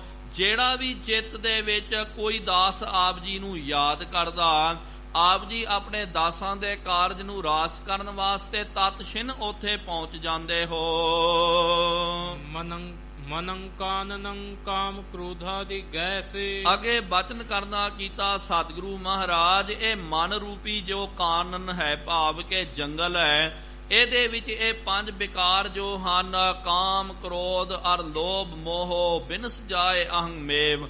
ਕਾਮ ਕ੍ਰੋਧ ਲੋਭ ਮੋਹ ਅਹੰਕਾਰ, ਇੱਥੇ ਮਹਾਰਾਜ ਜੀ ਨੇ ਕਿਹਾ ਕਿ ਇਹ ਹਾਥੀ ਦੇ ਵੱਤ ਹੈ। ਜਿਸ ਤਰ੍ਹਾਂ ਕਿ ਜੰਗਲ ਦੇ ਵਿੱਚ ਹਾਥੀ ਵਿਚਰਦੇ ਹਨ, ਇਹ ਵਿਸ਼ੇ ਵਿਕਾਰ ਰੂਪੀ ਹਾਥੀ, ਇਹ ਅਵੇੜੇ ਹਾਥੀ ਜਿਹੜੇ ਇਹ ਮਨ ਰੂਪੀ ਜੰਗਲ ਦੇ ਵਿੱਚ ਜਦੋਂ ਵਿਚਰਦੇ। ਤੁਮਾਰੇ ਸੁਬੈਨੰ ਅਹੈ ਸਿੰਘ ਜੈਸੇ। ਆਪ ਜੀ ਦੇ ਬਚਨ ਸਤਿਗੁਰੂ ਮਹਾਰਾਜ ਸਿੰਘ ਨਾਦ ਦੇ ਵਰਗੇ ਹਨ। ਜਦੋਂ ਪਿਆਰਿਓ ਬੇਸ਼ੱਕ ਹਾਥੀ ਦੀਆਂ ਜਿਹੜੀਆਂ ਡਾਰਾਂ ਹੁੰਦੀਆਂ, ਹਾਥੀ ਦੇ ਜਦੋਂ ਝੁੰਡ ਆਉਂਦੇ ਹਨ ਤੇ ਜਦੋਂ ਸ਼ੇਰ ਪਿਆਰਿਓ ਉਜਾੜ ਦੇ ਵਿੱਚ ਜੰਗਲ ਦੇ ਵਿੱਚ ਬੁਬਕਾਰਦਾ, ਇਹ ਨਾ ਸਮਝਣਾ ਕਰੋ ਕਿ ਸ਼ੇਰ ਬੁਬਕਾਰਦਾ ਤੇ ਦੂਜੇ ਆ ਜਿਹੜੇ ਹਨ ਹਿਰਨ ਆਦਿਕ ਤਾਂ ਭੱਜ ਜਾਂਦੇ। ਤੇ ਸਿੰਘ ਨਾਮ ਦੀ ਗਰਜਨਾ ਸੁਣ ਕਰਕੇ ਵੱਡੇ ਵੱਡੇ ਹਾਥੀ ਦੇ ਜੋ ਝੁੰਡ ਹਨ ਉਹ ਵੀ ਦੌੜ ਜਾਂਦੇ ਹਨ, ਉਹ ਵੀ ਭੱਜ ਜਾਂਦੇ ਹਨ। ਕਹਿਣ ਦਾ ਭਾਵ ਕਿ ਜੋ ਮਨ ਵਿੱਚ ਵਿਸ਼ੇ ਵਿਕਾਰ ਬੈਠੇ ਹੋਏ ਤੇ ਜਦੋਂ ਕੋਈ ਜਗਿਆਸੂ ਸਿੱਖ ਜਿਹੜਾ ਆਪ ਜੀ ਦੀ ਬਾਣੀ ਦਾ ਸਿੰਘ ਨਾਦ ਕਰਦਾ, ਭਾਵ ਕਿ ਆਪ ਜੀ ਦੀ ਬਾਣੀ ਦਾ ਉਚਾਰਨ ਕਰਦਾ, ਪਠਨ ਪਾਠਨ ਕਰਦਾ ਹੈ, ਜਿਸ ਤਰ੍ਹਾਂ ਸ਼ੇਰ ਦੇ ਨਾਦ ਨੂੰ, ਸਿੰਘ ਨਾਦ ਨੂੰ ਸੁਣ ਕਰਕੇ ਵੱਡੇ ਵੱਡੇ ਹਾਥੀ ਭੱਜ ਜਾਂਦੇ, ਇਸ ਤਰ੍ਹਾਂ ਹੀ ਆਪ ਜੀ ਦੀ ਬਾਣੀ ਦਾ ਜਾਪ ਕਰਨ ਦੇ ਨਾਲ ਵੱਡੇ ਵੱਡੇ ਹਾਥੀ ਵੱਤ ਇਹ ਵਿਸ਼ੇ ਵਿਕਾਰ ਇਹ ਮਨੋਂ ਦੌੜ ਜਾਂਦੇ ਹਨ, ਭੱਜ ਜਾਂਦੇ ਹਨ। ਅੰਧੇਰੇ ਮਹਾ ਮੋਹ ਕੋ ਮਾਰ ਤੰਡੰ। ਆਪ ਜੀ ਅੰਧਕਾਰ ਜੋ ਹੈ, ਮੋਹ ਦੇ ਅੰਧਕਾਰ ਦੇ ਵਿੱਚ ਸੂਰਜ ਸਰੂਪ ਮਾਰਤੰਡ ਰੂਪ ਹੋ ਆਪ ਜੀ। ਨਿਰੀਹੰ ਨਿਰਵਾਣੰ ਸਦਾ ਜੈ ਅਖੰਡੰ। ਆਪ ਜੀ ਸਤਿਗੁਰੂ ਮਹਾਰਾਜ ਨਿਰਹੀਰੰਗ ਭਾਵ ਕਿ ਆਪ ਜੀ ਦੀ ਸਦਾ ਜੈ ਜੈਕਾਰ ਹੋ ਰਹੀ ਹੈ, ਜੈ ਜੈਕਾਰ ਹੋ ਰਹੀ ਹੈ। ਆਪ ਜੀ ਖੰਡਾਂ ਤੋਂ ਪਰੇ ਹੋ, ਆਪ ਜੀ ਨੂੰ ਕੋਈ ਖੰਡਨ ਨਹੀਂ ਕਰ ਸਕਦਾ। ਦੁਖੰ ਦੁੰਦ ਸਿੰਧੰ ਅਗਸਤੰ ਅਨੂਪੰ। ਜੋ ਸਤਿਗੁਰੂ ਮਹਾਰਾਜ ਦੁੱਖ ਰੂਪੀ ਜੋ ਸਮੁੰਦਰ ਹੈ ਉਹਦੇ ਵਾਸਤੇ ਆਪ ਜੀ ਅਗਸਤ ਰਿਸ਼ੀ ਦੇ ਵੱਤ ਹੋ। ਪੁਰਾਣਾ ਦੇ ਵਿੱਚ ਪਿਆਰਿਓ, ਕਿਉਂਕਿ ਇਹ ਜੋ ਪੰਕਤੀ ਆਈ ਹੈ ਇੱਥੇ, ਇਹਦੇ ਪਿੱਛੇ ਪੂਰੀ ਇੱਕ ਕਥਾ ਮੌਜੂਦ ਹੈ। ਪੁਰਾਣਾ ਦੇ ਵਿੱਚ ਇਹ ਬਚਨ ਆਉਂਦਾ, ਲੇਕਿਨ ਗੁਰਮਤਿ ਦੇ ਵਿੱਚ ਇਸ ਤਰ੍ਹਾਂ ਦਾ ਕੋਈ ਬਚਨ ਨਹੀਂ ਆਉਂਦਾ। ਭਾਵ ਕਿ ਗੁਰੂ ਗ੍ਰੰਥ ਸਾਹਿਬ ਜੀ ਮਹਾਰਾਜ ਜੀ ਦੇ ਵਿੱਚ ਵੀ ਇਹੋ ਜਿਹਾ ਕੋਈ ਬਚਨ ਨਹੀਂ ਆਉਂਦਾ, ਲੇਕਿਨ ਪੁਰਾਣਾ ਦੇ ਵਿੱਚ ਪਿਆਰਿਓ ਇਹਦਾ ਪ੍ਰਮਾਣ ਪ੍ਰਾਪਤ ਹੁੰਦਾ, ਇੱਕ ਕਥਾ ਆਉਂਦੀ ਹੈ। ਹੋ ਸਕਦਾ ਆਪ ਜੀ ਨੇ ਵੀ ਉਹਨੂੰ ਸਰਵਣ ਕੀਤਾ ਹੋਵੇਗਾ। ਕਹਿੰਦੇ ਕਿ ਆਹ ਸਮੁੰਦਰ ਜਿਹੜਾ ਖਾਰਾ ਕਿਉਂ ਬਣ ਗਿਆ, ਕਿਉਂਕਿ ਆਮ ਜੇ ਆਪਾਂ ਡਾਕਟਰਾਂ ਨੂੰ ਜਾਂ ਜਿਹੜੇ ਸਿਆਣੇ ਵਿਦਵਾਨ ਉਹਨਾਂ ਨੂੰ ਪੁੱਛਦੇ ਆ, ਉਹ ਕਹਿੰਦੇ ਕਿ ਭਾਈ ਬਹੁਤ ਆਦਿ ਕਾਲ ਤੋਂ ਪਾਣੀ ਇਹ ਰਹਿਣ ਕਰਕੇ ਤੇ ਇਹ ਫਿਰ ਇਹਦੇ ਵਿੱਚ ਲੂਣ ਆ ਗਿਆ, ਇਹਦੇ ਵਿੱਚ ਤਰ੍ਹਾਂ ਤਰ੍ਹਾਂ ਦੇ ਜੋ ਹਨ ਬੈਕਟੀਰੀਆ ਆਦਿਕ ਹੋ ਗਿਆ, ਜਾਂ ਕਈ ਤਰ੍ਹਾਂ ਦੇ ਰਸਾਇਣ ਕਰਕੇ ਇਹਦੇ ਵਿੱਚ ਲੂਣ ਦੀ ਮਾਤਰਾ ਬਹੁਤ ਜ਼ਿਆਦਾ ਵੱਧ ਗਈ ਹੈ। ਕਿਉਂਕਿ ਪਾਣੀ ਜਿਹੜਾ ਬਹੁਤ ਪੁਰਾਣਾ ਹੋ ਜਾਵੇ ਉਹਦੇ ਅੰਦਰ ਲੂਣ ਦੀ ਮਾਤਰਾ ਜਿਹੜੀ ਹੈ ਵੱਧ ਜਾਂਦੀ ਹੈ। ਇਹ ਉਹਨਾਂ ਦਾ ਜਿਹੜਾ ਸਿਧਾਂਤ ਹੈ। ਲੇਕਿਨ ਪੁਰਾਣਾ ਦੇ ਵਿੱਚ ਕਥਾ ਆਉਂਦੀ ਤੇ ਕਹਿੰਦੇ ਕਿ ਇੱਕ ਵਾਰੀ ਅਗਸਤ ਰਿਸ਼ੀ ਜਿਹੜੇ ਹਨ, ਕਹਿੰਦੇ ਉਹਨਾਂ ਦੇ ਮਨ ਵਿੱਚ ਆਇਆ ਕਿ ਉਹ ਜਦੋਂ ਗਏ ਸੀ ਸਮੁੰਦਰ ਦੇ ਕੋਲ, ਅੱਗੋਂ ਸਮੁੰਦਰ ਨੇ ਬਹੁਤ ਵੱਡਾ ਉਹਦੇ ਅੱਗੇ ਅਹੰਕਾਰ ਆਪਣਾ ਪ੍ਰਗਟ ਕਰਨਾ ਕੀਤਾ। ਕਿਆ ਰਿਸ਼ੀ, ਤੂੰ ਤਾਂ ਬਹੁਤ ਛੋਟਾ ਹੈ, ਮੇਰੇ ਅੱਗੇ ਤੂੰ ਕੀ ਟਿਕ ਸਕਦਾ? ਮੈਂ ਇੰਨਾ ਵੱਡਾ ਸਮੁੰਦਰ ਹਾਂ, ਇੰਨਾ ਵਿਸ਼ਾਲ ਹਾਂ, ਜੇ ਮੇਰੇ ਮਨ ਵਿੱਚ ਆਵੇ ਤਾਂ ਮੈਂ ਤੇਰੇ ਵਰਗਿਆਂ ਨੂੰ ਡੁਬਾ ਕੇ ਰੱਖ ਸਕਦਾ। ਕਹਿੰਦੇ ਜਦੋਂ ਉਸ ਸਮੁੰਦਰ ਨੇ ਅਹੰਕਾਰ ਕਰਨਾ ਕੀਤਾ, ਇਹ ਪਿਆਰਿਓ ਮਨੋ ਕਲਪਤ ਜਿਹੜੀ ਹੈ ਇਹ ਪੁਰਾਣਾ ਦੇ ਵਿੱਚ ਕਥਾ ਆਉਂਦੀ ਹੈ। ਮਤਾ ਕਿਤੇ ਪਿਆਰਿਓ ਇਹਨੂੰ ਇਹ ਨਾ ਸਮਝਣਾ ਕਰੋ ਕਿ ਇਹ ਗੁਰਮਤਿ ਸਿਧਾਂਤ ਹੈ ਜਾਂ ਆ ਜਿਹੜਾ ਬਚਨ ਜਿਹੜਾ ਗੁਰਬਾਣੀ ਦੇ ਵਿੱਚ ਆਉਂਦਾ ਨਹੀਂ। ਪਿਆਰਿਓ ਇੱਕ ਸਿਰਫ ਇੱਕ ਪ੍ਰਮਾਣ ਲਿਆ, ਤੇ ਪ੍ਰਮਾਣ ਜਦੋਂ ਵੀ ਆਪਾਂ ਵਰਤਦੇ ਆ ਉਹ ਇੱਕ ਅੰਗੀ ਹੁੰਦਾ। ਕਹਿੰਦੇ ਉਹ ਜਿਹੜਾ ਸਮੁੰਦਰ ਉਹਦੇ ਅਹੰਕਾਰ ਨੂੰ ਦੂਰ ਕਰਨ ਵਾਸਤੇ ਅਗਸਤ ਰਿਸ਼ੀ ਨੇ ਸਾਰਾ ਦਾ ਸਾਰਾ ਸਮੁੰਦਰ ਜਿਹੜਾ ਉਹਨੂੰ ਛਕ ਲੈਣਾ ਕੀਤਾ। ਕਹਿੰਦੇ ਕਿ ਉਸ ਤੋਂ ਪਹਿਲੇ ਸਮੁੰਦਰ ਜਿਹੜਾ ਮਿੱਠਾ ਸੀ, ਉਹਨਾਂ ਨੇ ਜਦੋਂ ਛਕ ਲਿਆ ਤੇ ਛਕਣ ਤੋਂ ਬਾਅਦ ਜਿਹੜੇ ਸਮੁੰਦਰ ਦੇ ਵਿੱਚ ਜੀਵ ਜੰਤ ਜਿਹੜੇ ਤੜਪਣ ਲੱਗੇ, ਉਹਨਾਂ ਨੇ ਜਦੋਂ ਗੁਹਾਰ ਕਰਨੀ ਕੀਤੀ ਤੇ ਉਹ ਅਗਸਤ ਰਿਸ਼ੀ ਨੇ ਛਰਲਾ ਵਗਾ ਦਿੱਤਾ, ਤਾਂ ਕਰਕੇ ਉਹ ਪਾਣੀ ਜਿਹੜਾ ਖਾਰਾ ਬਣ ਗਿਆ। ਇਸ ਤਰ੍ਹਾਂ ਇਹ ਪੁਰਾਣਾ ਦੇ ਵਿੱਚ ਇਹ ਬਚਨ ਆਉਂਦਾ। ਇੱਥੇ ਜੋ ਕਵੀ ਰਾਜ ਜੀ ਨੇ ਜਾਂ ਸਤਿਗੁਰੂ ਮਹਾਰਾਜ ਗੁਰੂ ਅੰਗਦ ਦੇਵ ਜੀ ਮਹਾਰਾਜ ਜੀ ਨੇ ਸਤਿਗੁਰਾਂ ਦੀ, ਗੁਰੂ ਨਾਨਕ ਦੇਵ ਜੀ ਮਹਾਰਾਜ ਜੀ ਦੀ ਉਸਤਤੀ ਜੋ ਕੀਤੀ ਹੈ, ਇਹਦਾ ਆਪਾਂ ਨੇ ਇਹੀ ਅਰਥ ਲੈਣਾ ਕਿ ਜਿਸ ਤਰ੍ਹਾਂ ਅਗਸਤ ਰਿਸ਼ੀ ਨੇ ਸਾਰਾ ਸਮੁੰਦਰ ਦਾ ਪਾਣੀ ਛਕ ਲਿਆ, ਉਹਨੂੰ ਆਪਣੇ ਅੰਦਰ ਸਮਾ ਲਿਆ, ਇਸ ਤਰ੍ਹਾਂ ਹੀ ਸਤਿਗੁਰੂ ਮਹਾਰਾਜ ਜਿਹੜੇ ਆਪ ਜੀ ਦੇ ਸੇਵਕ ਹਨ, ਜੋ ਦੁੱਖ ਲੈ ਕਰਕੇ ਆਉਂਦੇ ਤੇ ਸਤਿਗੁਰੂ ਮਹਾਰਾਜ ਆਪ ਜੀ ਉਹਨਾਂ ਦਾ ਸਾਰਾ ਦੁੱਖ ਭਾਵੇਂ ਜਿੰਨਾ ਮਰਜੀ ਸਮੁੰਦਰ ਦੇ ਵੱਤ ਕਿਉਂ ਨਾ ਹੋਵੇ, ਉਹ ਵੀ ਆਪ ਜੀ ਉਹਨੂੰ ਛਕ ਲੈਂਦੇ, ਭਾਵ ਕਿ ਉਹਦਾ ਦੁੱਖ ਦੂਰ ਕਰ ਦਿੰਦੇ ਹੋ। ਨਮਸਤੰ ਨਮਸਤੰ ਨਮਸਤੰ ਸਰੂਪ। ਆਪ ਜੀ ਦੇ ਇਹ ਪਾਵਨ ਸਰੂਪ ਦੇ ਉੱਤੇ ਮੈਂ ਨਮਸਕਾਰ ਕਰਦਾ ਹਾਂ, ਮੈਂ ਬਾਰ-ਬਾਰ ਨਮਸਕਾਰ ਡੰਡੌਤ ਕਰਦਾ ਹਾਂ। ਇਸ ਤਰ੍ਹਾਂ ਬਾਬਾ ਲੈਣਾ ਜੀ ਨੇ ਸਤਿਗੁਰੂ ਗੁਰੂ ਨਾਨਕ ਦੇਵ ਜੀ ਮਹਾਰਾਜ ਜੀ ਦੀ ਤਰ੍ਹਾਂ ਤਰ੍ਹਾਂ ਦੇ ਸ਼ਬਦਾਂ ਦੇ ਨਾਲ ਉਸਤਤੀ ਕਰਨੀ ਕੀਤੀ।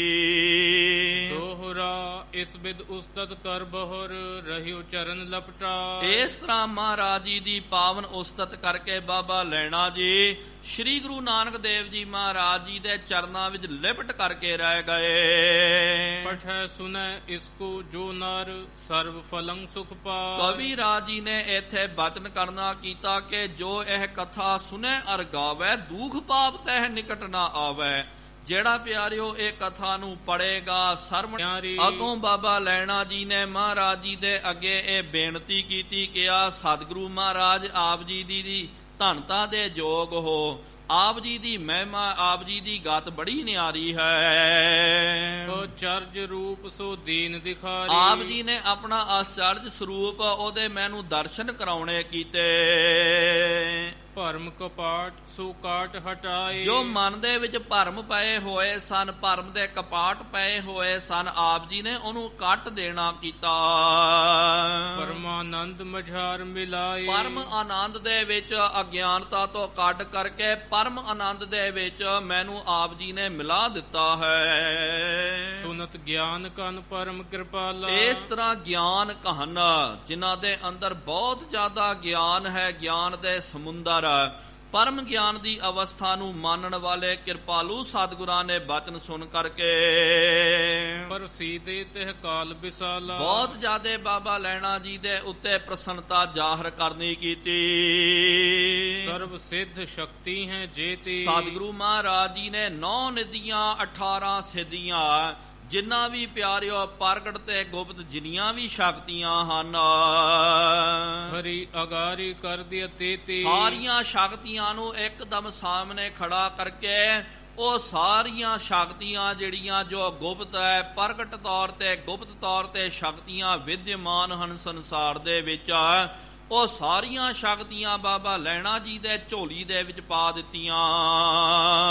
ਸੁਨ ਪੁਰਖਾ ਤੁਝ ਭਾ ਅਬ ਗਿਆਨਾ। ਸਤਿਗੁਰਾਂ ਨੇ ਬਚਨ ਕੀਤਾ ਕਿ ਆ ਪੁਰਖਾ ਆਪ ਜੀ ਸਰਵਣ ਕਰਨਾ ਕਰੋ। ਹੁਣ ਆਪ ਜੀ ਨੂੰ ਗਿਆਨ ਦੀ ਪ੍ਰਾਪਤੀ ਹੋ ਗਈ ਹੈ। ਦ્વੈਤ ਭਾਵ ਉਰਤੇ ਬਿਸਰਾਨਾ। ਆ ਦ્વੈਤ ਦਾ ਭਾਵ, ਦੁਈ ਦਾ ਭਾਵ ਜਿਹੜਾ ਤੁਹਾਡੇ ਹਿਰਦੇ ਦੇ ਵਿੱਚੋਂ ਹੁਣ ਖਤਮ ਹੋ ਗਿਆ।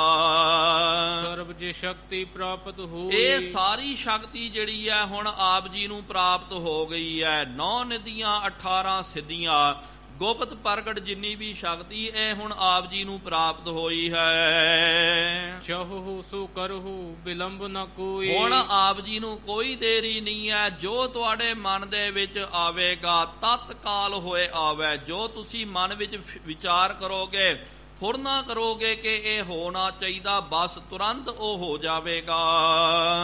ਤਦਪ ਸੁਨ ਮੋਰੀ ਮਤ ਜੋ। ਫਿਰ ਵੀ ਸਤਿਗੁਰੂ ਮਹਾਰਾਜ ਕਹਿਣ ਲੱਗੇ ਅਸੀਂ ਤੁਹਾਨੂੰ ਗੁਰਮਤ, ਸਾਡੀ ਮਤ ਆਪ ਜੀ ਨੂੰ ਦੱਸਦੇ ਹਾਂ। ਨੀ ਕੇ ਦ੍ਰਿੜ ਕੀਜੈ ਉਰ ਸੋ। ਆ ਜੋ ਅਸਾਂ ਹੁਣ ਮਤ ਆਪ ਜੀ ਨੂੰ ਦੇ ਰਹੇ ਹਾਂ, ਉਹਨੂੰ ਚੰਗੀ ਤਰ੍ਹਾਂ ਇਸ ਮਤ ਨੂੰ ਆਪਣੇ ਹਿਰਦੇ ਵਿੱਚ ਦ੍ਰਿੜ ਕਰਕੇ ਧਾਰਨ ਕਰਨਾ ਕਰੋ। ਪ੍ਰਬਲ ਬੜੋ ਕਲਕਾਲ ਆ ਜਿਹੜਾ ਕਲਯੁਗ ਦਾ ਬਹੁਤ ਭਿਆਨਕ ਸਮਾਂ ਜੋ ਹੈ ਬਹੁਤ ਜ਼ਿਆਦਾ ਪ੍ਰਬਲ ਹੈ। ਉਪਜੈ ਮੰਦ ਮਤੀ ਨਰ ਭਾਰੀ। ਇਸ ਪ੍ਰਬਲ ਕਲੀ ਕਾਲ ਦੇ ਵਿੱਚ ਬਹੁਤ ਜ਼ਿਆਦਾ ਮੰਦਮਤੀ ਲੋਕ ਪੈਦਾ ਹੋਣਗੇ, ਭਾਵ ਕਿ ਜਿਹੜੇ ਮਤ ਕਰਕੇ ਭ੍ਰਿਸ਼ਟ ਹਨ, ਜਿਨ੍ਹਾਂ ਦੀ ਮਤ ਮਾਰੀ ਗਈ ਹੋਈ ਹੋਵੇ, ਇਹੋ ਜਿਹੇ ਮੰਦਮਤੀਏ ਲੋਕਾਂ ਦਾ ਬਹੁਤ ਜ਼ਿਆਦਾ ਬੋਲਬਾਲਾ ਹੋਵੇਗਾ। ਅਹੰ ਬ੍ਰਹਮ ਜੋ ਗਿਆਨ ਮੁਕੰਦਾ। ਸਤਿਗੁਰੂ ਮਹਾਰਾਜ ਕਹਿਣ ਲੱਗੇ ਕਿ ਜੋ ਅਹੰ ਬ੍ਰਹਮਾਸਮੀ, ਇਹ ਪਿਆਰਿਓ ਮਹਾਵਾਕ ਜੋ ਹੈ ਕਿ ਅਹੰ ਬ੍ਰਹਮਾਸਮੀ, ਭਾਵ ਕਿ ਮੈਂ ਹੀ ਬ੍ਰਹਮ ਹਾਂ, ਮੈਂ ਹੀ ਪ੍ਰਮਾਤਮਾ ਹਾਂ, ਮੇਰੇ ਅੰਦਰ ਪ੍ਰਮਾਤਮਾ ਦਾ ਵਾਸਾ, ਇਹ ਜੋ ਮਹਾਵਾਕ ਹੈ ਜਿਸ ਤੇ ਪ੍ਰਾਪਤ ਨਿਤ ਆਨੰਦ। ਇਹ ਜੋ ਮਹਾਵਾਕ ਦੇ ਨਾਲ ਬੇਸ਼ੱਕ ਜਿਨ੍ਹਾਂ ਨੇ ਇਸ ਦਾ ਆਨੰਦ ਪ੍ਰਾਪਤ ਕਰਨਾ ਕੀਤਾ, ਉਹਨਾਂ ਨੂੰ ਤਾਂ ਨਿਤ ਆਨੰਦ ਦੀ ਪ੍ਰਾਪਤੀ ਹੁੰਦੀ ਹੈ। ਸੋ ਤੋ ਨੀਕੇ ਹਿਰਦੇ ਮਾਹੀ। ਆ ਤੁਹਾਡੇ ਅਹੰਗ ਬ੍ਰਹਮ ਦੀ ਜੋ ਪਰਮ ਗਿਆਨ ਜਿਹੜਾ ਆਪ ਜੀ ਦੇ ਹਿਰਦੇ ਦੇ ਵਿੱਚ ਵਸ ਗਿਆ ਹੈ। ਮੁਕਤੇ ਕਹਿਨ ਭਲੋ ਅਬਨਾ। ਲੇਕਿਨ ਇਹ ਜੋ ਗਿਆਨ ਜਿਹੜਾ ਹੈ ਇਹ ਆਪਣੇ ਮੁਖਾਰ ਬਿੰਦ ਤੋਂ ਨਹੀਂ ਕਹਿਣਾ ਚਾਹੀਦਾ, ਕਿਉਂਕਿ ਪਿਆਰਿਓ ਕੁਝ ਗਿਆਨ ਜਿਹੜਾ ਹੁੰਦਾ ਹੈ ਉਹ ਗੋਹਜ ਗਿਆਨ ਹੁੰਦਾ, ਉਹ ਅਨੁਭਵ ਦਾ ਪ੍ਰਕਾਸ਼ ਹੁੰਦਾ, ਉਹਨੂੰ ਆਪਾਂ ਸਾਹਮਣੇ ਕਹਿ ਨਹੀਂ ਸਕਦੇ ਹਾਂ। ਬੇਸ਼ੱਕ ਆ ਜਿਹੜਾ ਬਚਨ ਜਿਹੜਾ ਹੈ ਕਿ ਅਹੰਗ ਬ੍ਰਹਮ ਆਸਮੀ, ਭਾਵ ਕਿ ਜਿਨ੍ਹਾਂ ਨੇ ਇਹਦਾ ਆਨੰਦ ਪ੍ਰਾਪਤ ਕਰਨਾ ਕੀਤਾ, ਅਨੁਭਵ ਪ੍ਰਾਪਤ ਕਰਨਾ ਕੀਤਾ, ਉਹਨਾਂ ਨੂੰ ਤਾਂ ਪਿਆਰਿਓ ਕੋਈ ਦਿੱਕਤ ਨਹੀਂ ਹੈ। ਲੇਕਿਨ ਰੀਸਾਂ ਕਰਹਿ ਤਨਾੜੀਆਂ ਜੋ ਸੇਵਹਿ ਦਰ ਖੜੀਆਂ, ਹੰਸਾ ਦੇਖ ਤਰੰਦਿਆਂ ਬੱਗਾ ਪੇ ਆਇਆ ਚਾਉ, ਡੁੱਬ ਮੂਏ ਬਗ ਬਪੜੇ ਸਿਰ ਤਲ ਉਪਰ ਪਾਓ। ਇਹੀ ਤਾਂ ਪਿਆਰਿਓ ਬਹੁਤ ਵਿਡੰਬਣਾ ਵਾਲੀ ਗੱਲ ਹੈ, ਬਹੁਤ ਦੁਚਿਤਾਈ ਵਾਲੀ ਗੱਲ ਹੈ। ਇਹ ਜੋ ਮਹਾਵਾਕ ਜੋ ਹਨ ਸਤਿਗੁਰੂ ਮਹਾਰਾਜ ਜੀ ਦੇ, ਤੇ ਕਈ ਲੋਕਾਂ ਨੇ ਪਿਆਰਿਓ ਇਹ ਮਹਾਵਾਕ ਜਿਹੜਾ ਹੈ ਉਹਨਾਂ ਨੇ ਤਾਂ ਇਹਦੀ ਕਮਾਈ ਨਹੀਂ ਕਰਨੀ ਕੀਤੀ, ਲੇਕਿਨ ਇਹ ਮਹਾਵਾਕ ਉਹ ਆਪ ਜਦੋਂ ਕਰਦੇ ਹਨ ਇਹਦੇ ਨਾਲ ਬਹੁਤ ਜ਼ਿਆਦਾ ਇਹ ਬੰਦੇ ਫਿਰ ਨੁਕਸਾਨ ਪਹੁੰਚਾਉਂਦੇ। ਉਹ ਵੀ ਫਿਰ ਤਰ੍ਹਾਂ ਤਰ੍ਹਾਂ ਦੇ ਉਹ ਬੜੇ ਹੁਸ਼ਿਆਰ ਹੁੰਦੇ, ਬੜੇ ਉਹ ਚਲਾਕ ਹੁੰਦੇ, ਚਲਾਕੀ ਵਰਤ ਕਰਕੇ ਉਹ ਕਹਿ ਦਿੰਦੇ ਕਿ ਭਾਈ ਮੈਂ ਹੀ ਰੱਬ ਹਾਂ, ਮੇਰੇ ਅੰਦਰ ਰੱਬ ਦਾ ਵਾਸਾ ਹੈ। ਕੋਈ ਬੋਲੇ ਕਿ ਭਾਈ ਤੂੰ ਕਿਉਂ ਬੋਲਦਾ ਹੈ ਇਸ ਤਰ੍ਹਾਂ, ਤੇ ਉਹ ਫਿਰ ਕਿਤਾਬਾਂ ਕੱਢ ਕਰਕੇ, ਗ੍ਰੰਥ ਕੱਢ ਕਰਕੇ ਦਿਖਾ ਦਿੰਦੇ ਕਿ ਲਓ ਜੀ ਫਲਾਣੇ ਗ੍ਰੰਥ ਦੇ ਵਿੱਚ ਵੀ ਲਿਖਿਆ ਹੋਇਆ। ਉਹ ਤਰਕ ਪੇਸ਼ ਕਰਕੇ ਆਪਣੀ ਗੱਲ ਨੂੰ ਸਿੱਧ ਕਰ ਦਿੰਦੇ ਹਨ। ਇਹੀ ਤਾਂ ਪਿਆਰਿਓ ਬਹੁਤ ਗਲਤ ਗੱਲ ਹੈ, ਕਿਉਂਕਿ ਗੁਰੂ ਗ੍ਰੰਥ ਸਾਹਿਬ ਜੀ ਦੇ ਵਿੱਚ ਸਤਿਗੁਰੂ ਮਹਾਰਾਜ ਜੀ ਨੇ ਜਿਨ੍ਹਾਂ ਨੇ ਬ੍ਰਹਮ ਦੀ ਪ੍ਰਾਪਤੀ ਕਰਨੀ ਕੀਤੀ ਹੈ ਉਹਨਾਂ ਨੂੰ ਬ੍ਰਹਮ ਗਿਆਨੀ ਕਿਹਾ, ਜੋ ਸ਼ਾਂਤੀ ਨੂੰ ਪ੍ਰਾਪਤ ਹੋ ਗਏ ਉਹਨਾਂ ਨੂੰ ਸੰਤ ਕਿਹਾ ਗਿਆ। ਤਰ੍ਹਾਂ ਤਰ੍ਹਾਂ ਦੇ ਸ਼ਬਦਾਂ ਦੇ ਨਾਲ ਗੁਰੂ ਸ਼ਬਦ, ਸਤਿਗੁਰੂ ਸ਼ਬਦ ਸਤਿਗੁਰੂ ਮਹਾਰਾਜ ਜੀ ਨੇ ਵਰਤਨਾ ਕੀਤਾ। ਲੇਕਿਨ ਪਿਆਰਿਓ ਕਈ ਜਿਹੜੇ ਹਨ ਵਿਣ ਗੁਣ ਗੁਰੂ ਸਦਾਇਂਦੇ, ਉਹ ਇੱਕ ਖੋਟੇ ਮੱਠੇ, ਤੇ ਫਿਰ ਪਿਆਰਿਓ ਉਹਨਾਂ ਦੀ ਰੀਸ ਕਰਦਿਆਂ ਜਿਨ੍ਹਾਂ ਦੇ ਅੰਦਰ ਇੱਕ ਨਿੱਕਾ ਜਿਹਾ ਗੁਣ ਵੀ ਨਾ ਹੋਵੇ, ਉਹ ਵੀ ਫਿਰ ਕੀ ਕਰਦੇ ਹਨ, ਰੀਸਾਂ ਕਰਹਿ ਤਨਾੜੀਆਂ ਜੋ ਸੇਵਹਿ ਦਰ ਖੜੀਆਂ, ਫਿਰ ਉਹਨਾਂ ਦੀਆਂ ਰੀਸਾਂ ਕਰਦੇ ਹਨ। ਉਹ ਵੀ ਪਿਆਰਿਓ ਆਪਣੇ ਆਪ ਨੂੰ ਗੁਰੂ ਅਖਵਾਉਂਦੇ ਹਨ, ਗੁਰੂ ਸੱਦਦੇ ਹਨ। ਕੋਈ ਕਹਿੰਦਾ ਜੀ ਮੈਂ ਗੁਰੂ ਹਾਂ, ਕੋਈ ਕਹਿੰਦਾ ਜੀ ਮੈਂ ਸਤਿਗੁਰੂ ਹਾਂ, ਕੋਈ ਕਹਿੰਦਾ ਜੀ ਮੈਂ ਜਗਤ ਗੁਰੂ ਹਾਂ। ਅੱਜ ਵੀ ਪਿਆਰਿਓ ਇਹਨਾਂ ਸ਼ਬਦਾਂ ਦਾ ਬਹੁਤ ਜ਼ਿਆਦਾ ਬੋਲਬਾਲਾ ਹੈ। ਕੋਈ ਕਹਿੰਦਾ ਜੀ ਮੈਂ ਬ੍ਰਹਮ ਗਿਆਨੀ ਹਾਂ, ਕੋਈ ਕਹਿੰਦਾ ਜੀ ਮੈਂ ਸੰਤ ਹਾਂ। ਕਹਾਟ ਨਾ ਕਿਨਹੀ ਕਹਾਇਆ, ਸਭ ਕਹਤੇ ਹੈ ਪਾਇਆ। ਆਪਣੇ ਆਪ ਨੂੰ ਘੱਟ ਕੋਈ ਅਖਵਾਉਣਾ ਚਾਹੁੰਦਾ, ਭਾਵ ਕਿ ਹੁਣ ਤਾਂ ਇਹੋ ਜਿਹਾ ਸਮਾਂ ਆ ਗਿਆ ਤੇ ਅੱਜ ਤਾਂ ਪਿਆਰਿਓ ਸਿੱਖ ਬਣਨ ਵਾਸਤੇ ਕੋਈ ਤਿਆਰ ਨਹੀਂ ਹੈ, ਸਿੰਘ ਸਜਣ ਵਾਸਤੇ ਕੋਈ ਤਿਆਰ ਨਹੀਂ ਹੈ। ਜਿਹੜਾ ਵੀ ਆਉਂਦਾ ਨਾ ਉਹ ਬ੍ਰਹਮ ਗਿਆਨੀ ਆਉਂਦਾ, ਜਿਹੜਾ ਵੀ ਆਉਂਦਾ ਉਹ ਸ਼ਾਂਤੀ ਆਉਂਦਾ, ਭਾਵ ਕਿ ਸਿੱਖਿਆ ਨਹੀਂ ਲੈਣੀ ਹੈ, ਕਮਾਈ ਨਹੀਂ ਕਰਨੀ, ਸਿੱਧਾ ਜਿਹੜਾ ਆਪਣੇ ਨਾਮ ਦੇ ਨਾਲ ਵਿਸ਼ੇਸ਼ਣ ਲਾ ਲੈਂਦੇ ਹਨ। ਇੱਕ ਬੰਦੇ ਦੇ ਬਾਬਤ ਸੁਣਿਆ, ਉਹਨੇ ਆਪਣੇ ਨਾਮ ਦੇ ਨਾਲ ਵਿਸ਼ੇਸ਼ਣ ਲਾ ਲਿਆ, ਕਹਿੰਦਾ ਜੀ ਮੈਂ ਜਗਤ ਗੁਰੂ ਹਾਂ, ਜਗਤ ਗੁਰੂ। ਤੇ ਜਦੋਂ ਵੀ ਲਿਖਣਾ ਜੀ ਜਗਤ ਗੁਰੂ ਫਲਾਣਾ ਢਿਮਕਾਣਾ ਕਰਕੇ। ਤੇ ਇੱਕ ਸਿਆਣਾ ਵਿਅਕਤੀ ਜਿਹੜਾ ਸੀ ਉਹਨੂੰ ਮਿਲਿਆ, ਉਹਨੇ ਕਿਹਾ ਕਿ ਬਾਬਾ ਤੂੰ ਦੱਸਣਾ ਕਰ, ਤੂੰ ਆਪਣੇ ਆਪ ਨੂੰ ਲਿਖਦਾ ਸੰਬੋਧਨ ਕਰਾਉਂਦਾ ਕਿ ਭਾਈ ਫਲਾਣਾ ਜਗਤ ਗੁਰੂ ਕਰਕੇ ਇਹ ਵਿਸ਼ੇਸ਼ਣ ਲਾਉਂਦਾ, ਤੇ ਜਗਤ ਗੁਰੂ ਦਾ ਕੀ ਮਤਲਬ ਹੈ? ਅਸੀਂ ਤਾਂ ਇਹ ਸੁਣਿਆ ਜਿਹੜੇ ਸਾਰੇ ਜਗਤ ਦਾ ਗੁਰੂ ਹੁੰਦਾ ਉਹੀ ਜਗਤ ਗੁਰੂ ਅਖਵਾਉਂਦਾ, ਲੇਕਿਨ ਤੇਰੇ ਮਗਰ ਤਾਂ ਕੋਈ ਚੇਲਾ ਨਹੀਂ ਹੈ, ਤੇਰੇ ਮਗਰ ਤਾਂ ਕੋਈ ਜਗਤ ਨਹੀਂ ਹੈ, ਫਿਰ ਤੂੰ ਆਪਣੇ ਨਾਮ ਦੇ ਨਾਲ ਆ ਜਗਤ ਗੁਰੂ ਕਿਉਂ ਲਿਖਵਾਉਂਦਾ? ਉਹ ਬੜਾ ਹੁਸ਼ਿਆਰ ਸੀ, ਉਹਨੇ ਕਿਹਾ ਕਿ ਤੈਨੂੰ ਮੈਂ ਸੱਚ ਦੱਸਦਾ ਹਾਂ, ਕਿਉਂਕਿ ਮੈਂ ਜਗਤ ਗੁਰੂ ਕਿਉਂ ਲਿਖਵਾਉਂਦਾ, ਇਹ ਇਸ ਪਰਪੇਖ ਦੇ ਵਿੱਚ ਨਹੀਂ ਕਿ ਮੈਂ ਸਾਰੇ ਜਗਤ ਦਾ ਗੁਰੂ ਹਾਂ, ਕਿਉਂਕਿ ਤੈਨੂੰ ਪਤਾ ਨਹੀਂ ਮੇਰਾ ਇੱਕੋ ਇੱਕ ਚੇਲਾ ਹੈ, ਉਹ ਚੇਲੇ ਦਾ ਨਾਮ ਹੈ ਜਗਤ, ਤੇ ਉਹ ਮੇਰਾ ਚੇਲਾ ਤੇ ਮੈਂ ਉਹਦਾ ਗੁਰੂ ਬਣ ਗਿਆ, ਤੇ ਭਾਵ ਕਿ ਮੈਂ ਜਗਤ ਦਾ ਗੁਰੂ ਹੈ। ਇਸ ਵਿਸ਼ੇਸ਼ਣ ਦੇ ਕਰਕੇ ਇਹ ਨਾਮ ਮੈਂ ਵਰਤਦਾ ਕਿ ਮੈਂ ਜਗਤ ਗੁਰੂ ਹਾਂ। ਇਸ ਤਰ੍ਹਾਂ ਪਿਆਰਿਓ ਇਹ ਜੋ ਮਹਾਵਾਕ ਹਨ ਸਤਿਗੁਰੂ ਮਹਾਰਾਜ ਜੀ ਨੇ ਜੋ ਬਚਨ ਕਰਨਾ ਕੀਤਾ, ਜੋ ਕਿਹਾ ਕਿ ਇਹ ਜੋ ਮਹਾਵਾਕ ਹਨ ਇਹਦੀ ਪਿਆਰਿਓ ਕਮਾਈ ਕਰਨੀ ਚਾਹੀਦੀ ਹੈ, ਇਹਦਾ ਅਨੁਭਵ ਪ੍ਰਾਪਤ ਕਰਨਾ ਚਾਹੀਦਾ। ਜੇ ਅਨੁਭਵ ਪ੍ਰਾਪਤ ਹੋ ਜਾਵੇ ਤੇ ਮਹਾਰਾਜ ਜੀ ਨੇ ਕਿਹਾ ਨਾ ਰਾਮ ਪਦਾਰਥ ਪਾਏ ਕੈ ਕਬੀਰਾ ਗਾਂਠ ਨਾ ਖੋਲ, ਨਹੀਂ ਪਟਨ ਨਹੀਂ ਪਾਰਖੂ ਨਹੀਂ ਦਾ, ਹੀਰਾ ਪਾਇਓ ਗਾਂਠ ਗੱਠੀ ਆਇਓ ਤੁਹਾਂ ਕੋ ਬਾਰ ਬਾਰ ਕਿਉਂ ਖੋਲੈ। ਜਿਹਨੂੰ ਪਿਆਰਿਓ ਹੀਰਾ ਪ੍ਰਾਪਤ ਹੋ ਜਾਵੇ ਉਹ ਫਿਰ ਉਹਨੂੰ ਗੰਢ ਮਾਰ ਕਰਕੇ ਚੰਗੀ ਤਰ੍ਹਾਂ ਬਸਤੇ ਦੇ ਵਿੱਚ ਉਹਨੂੰ ਛੁਪਾ ਕਰਕੇ ਖਜ਼ਾਨੇ ਦੇ ਵਿੱਚ ਰੱਖਦਾ। ਉਹ ਬਾਰ-ਬਾਰ ਆਪਣੇ ਬੋਝੇ ਦੇ ਵਿੱਚ ਲੈ ਕਰਕੇ ਲੋਕਾਂ ਨੂੰ ਨਹੀਂ ਦਿਖਾਉਂਦਾ ਫਿਰਦਾ, ਕਿਉਂਕਿ ਉਹਨੂੰ ਹੀਰੇ ਦੀ ਕਦਰ ਹੁੰਦੀ ਹੈ। ਜੇ ਇਸ ਤਰ੍ਹਾਂ ਬੇਸ਼ਕੀਮਤੀ ਹੀਰਾ ਤੁਸੀਂ ਹੱਥ ਦੇ ਵਿੱਚ ਲੈ ਕਰਕੇ ਦਿਖਾਈ ਜਾਓ ਲੋਕਾਂ ਨੂੰ, ਤੇ ਬਹੁਤ ਵੱਡਾ ਖਤਰਾ ਪੈਦਾ ਹੋ ਸਕਦਾ, ਜਾਨ ਤੇ ਵੀ ਬਣ ਕੇ ਆ ਸਕਦੀ ਹੈ। ਇਸ ਕਰਕੇ ਸਿਆਣਿਆਂ ਨੂੰ ਕੁਝ ਪ੍ਰਾਪਤ ਹੋ ਜਾਵੇ ਅਨਭਉ, ਉਹਨੂੰ ਉਹ ਲੁਕਾ ਕਰਕੇ ਰੱਖਦੇ ਹਨ। ਉਹਨੂੰ ਫਿਰ ਕਬੀਰਾ ਗਾਂਠ ਨਾ ਖੋਲ, ਉਹ ਫਿਰ ਗੰਢ ਖੋਲ ਕਰਕੇ ਲੋਕਾਂ ਨੂੰ ਨਹੀਂ ਦਿਖਾਉਂਦੇ ਕਿ ਲੋਕੋ ਮੈਨੂੰ ਇਹ ਅਨਭਉ ਮਿਲ ਗਿਆ, ਮੈਂ ਸਾਰਿਆਂ ਦੇ ਵਿੱਚ ਰੱਬ ਵੇਖਦਾ, ਮੈਂ ਅਹੰਗ ਬ੍ਰਹਮਾਸਮੀ ਆ, ਮੈਂ ਰੱਬ ਦਾ ਰੂਪ ਆ, ਜਾਂ ਮੈਂ ਬ੍ਰਹਮ ਗਿਆਨੀ ਆ, ਜਾਂ ਫਲਾਨਾ ਮੈਂ ਵਿਦੇ ਮੁਕਤ ਹਾਂ, ਮੈਂ ਦੇਹੀ ਮੁਕਤ ਹਾਂ। ਇਸ ਤਰ੍ਹਾਂ ਆਪਣੇ ਨਾਮ ਦੇ ਨਾਲ ਉਹ ਵਿਸ਼ੇਸ਼ਣ ਨਹੀਂ ਲਾਉਂਦੇ ਹਨ। ਇਹ ਸਾਰੇ ਪਦਾਰਥ ਪ੍ਰਾਪਤ ਕਰਕੇ, ਪਰਮ ਗਿਆਨ ਦੀ ਪ੍ਰਾਪਤੀ ਕਰਕੇ ਉਹ ਨਿਮਰਤਾ ਨੂੰ ਧਾਰਨ ਕਰਕੇ ਰੱਖਦੇ। ਇਸ ਤਰ੍ਹਾਂ ਹੀ ਆਪ ਜੀ ਨੇ ਵੀ ਨਿਮਰਤਾ ਨੂੰ ਧਾਰਨ ਕਰਕੇ ਰੱਖਣਾ।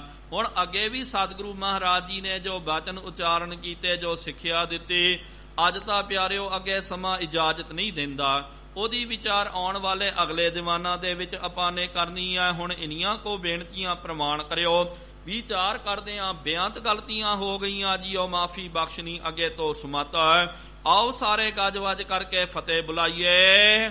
ਵਾਹਿਗੁਰੂ ਜੀ ਕਾ ਖਾਲਸਾ, ਵਾਹਿਗੁਰੂ ਜੀ ਕੀ ਫਤਿਹ। ਹੈ ਅਚੁੱਤ ਹੈ ਪਾਰ ਬ੍ਰਹਮ, ਅਬਨਾਸੀ ਅਘਨਾਸ, ਹੈ ਪੂਰਨ ਹੈ ਸਰਬ ਮੈਂ, ਦੁਖ ਭੰਜਨ ਗੁਣ ਤਾਸ, ਹੈ ਸੰਗੀ ਹੈ ਨਿਰੰਕਾਰ, ਹੈ ਨਿਰਗੁਣ ਸਭ ਟੇਕਾ, ਹੈ ਗੋਬਿੰਦ ਹੈ ਗੁਣ ਨਿਧਾਨ, ਜਾਂ ਕੈ ਸਦਾ ਵਿਵੇਕ, ਹੈ ਅਪਰੰਪਰ ਹਰ ਹਰੇ, ਹੈ ਪੀ ਹੋਵਨ ਹਾਰ, ਹੈ ਸੰਤਾਂ ਕੈ ਸਦਾ ਸੰਗ, ਨਿਧਾਰਾ ਆਧਾਰ, ਹੈ ਠਾਕੁਰ ਹਉ ਦਾਸਰੋ, ਮੈਂ ਨਿਰਗੁਣ ਗੁਣ ਨਹੀਂ ਕੋਏ, ਨਾਨਕ ਦੀਜੈ ਨਾਮਦਾਨ, ਰਾਖੋਂ ਹੀਐ ਪਰੋਏ, ਆਏ ਪ੍ਰਭ ਸ਼ਰਨਾਗਤੀ, ਕਿਰਪਾ ਨਿਧ ਦਇਆਲ, ਏਕ ਅੱਖਰ ਹਰ ਮਨ ਬਸਤ, ਨਾਨਕ ਹੋਤ ਨਿਹਾਲ, ਵਾਹਿਗੁਰੂ ਨਾਮ ਜਹਾਜ ਹੈ, ਚੜ੍ਹੈ ਸੋ ਤਰੈ ਪਾਰ, ਜੋ ਸ਼ਰਧਾ ਕਰ ਸੇਵੰਦੇ, ਗੁਰ ਪਾਰ ਉਤਾਰਨ ਹਾਰ, ਕਥਾ ਨਿਤਾ ਪ੍ਰਤ ਹੋਤ ਹੈ, ਸੁਣਹੁ ਸੋ ਸਿੰਘ ਸੁਜਾਨ, ਨਾਨਕ ਗੁਰੂ ਗੋਬਿੰਦ ਸਿੰਘ ਜੀ, ਸਦਾ ਕਰੈ ਕਲਿਆਣ, ਨਾਨਕ ਗੁਰੂ ਗੋਬਿੰਦ ਸਿੰਘ ਜੀ, ਸਦਾ ਕਰੈ ਕਲਿਆਣ। ਇੱਕ ਓੰਕਾਰ ਸਤਿਨਾਮ ਕਰਤਾ ਪੁਰਖ ਨਿਰਭਉ ਨਿਰਵੈਰ ਅਕਾਲ ਮੂਰਤ, ਅਜੂਨੀ ਸੈਭੰ ਗੁਰ ਪ੍ਰਸਾਦ, ਜਪ ਆਦ ਸੱਚ ਜੁਗਾਦ ਸੱਚ, ਹੈ ਵੀ ਸੱਚ, ਨਾਨਕ ਹੋਸੀ ਵੀ ਸੱਚ। ਇੱਕ ਓੰਕਾਰ ਸਤਿਨਾਮ ਕਰਤਾ ਪੁਰਖ ਨਿਰਭਉ ਨਿਰਵੈਰ ਅਕਾਲ ਮੂਰਤ, ਅਜੂਨੀ ਸੈਭੰ ਗੁਰ ਪ੍ਰਸਾਦ, ਜਪ ਆਦ ਸੱਚ ਜੁਗਾਦ ਸੱਚ, ਹੈ ਵੀ ਸੱਚ, ਨਾਨਕ ਹੋਸੀ ਵੀ ਸੱਚ। ਇੱਕ ਓੰਕਾਰ ਸਤਿਨਾਮ ਕਰਤਾ ਪੁਰਖ ਨਿਰਭਉ ਨਿਰਵੈਰ ਅਕਾਲ ਮੂਰਤ, ਅਜੂਨੀ ਸੈਭੰ ਗੁਰ ਪ੍ਰਸਾਦ, ਜਪ ਆਦ ਸੱਚ ਜੁਗਾਦ ਸੱਚ, ਹੈ ਵੀ ਸੱਚ, ਨਾਨਕ ਹੋਸੀ ਵੀ ਸੱਚ।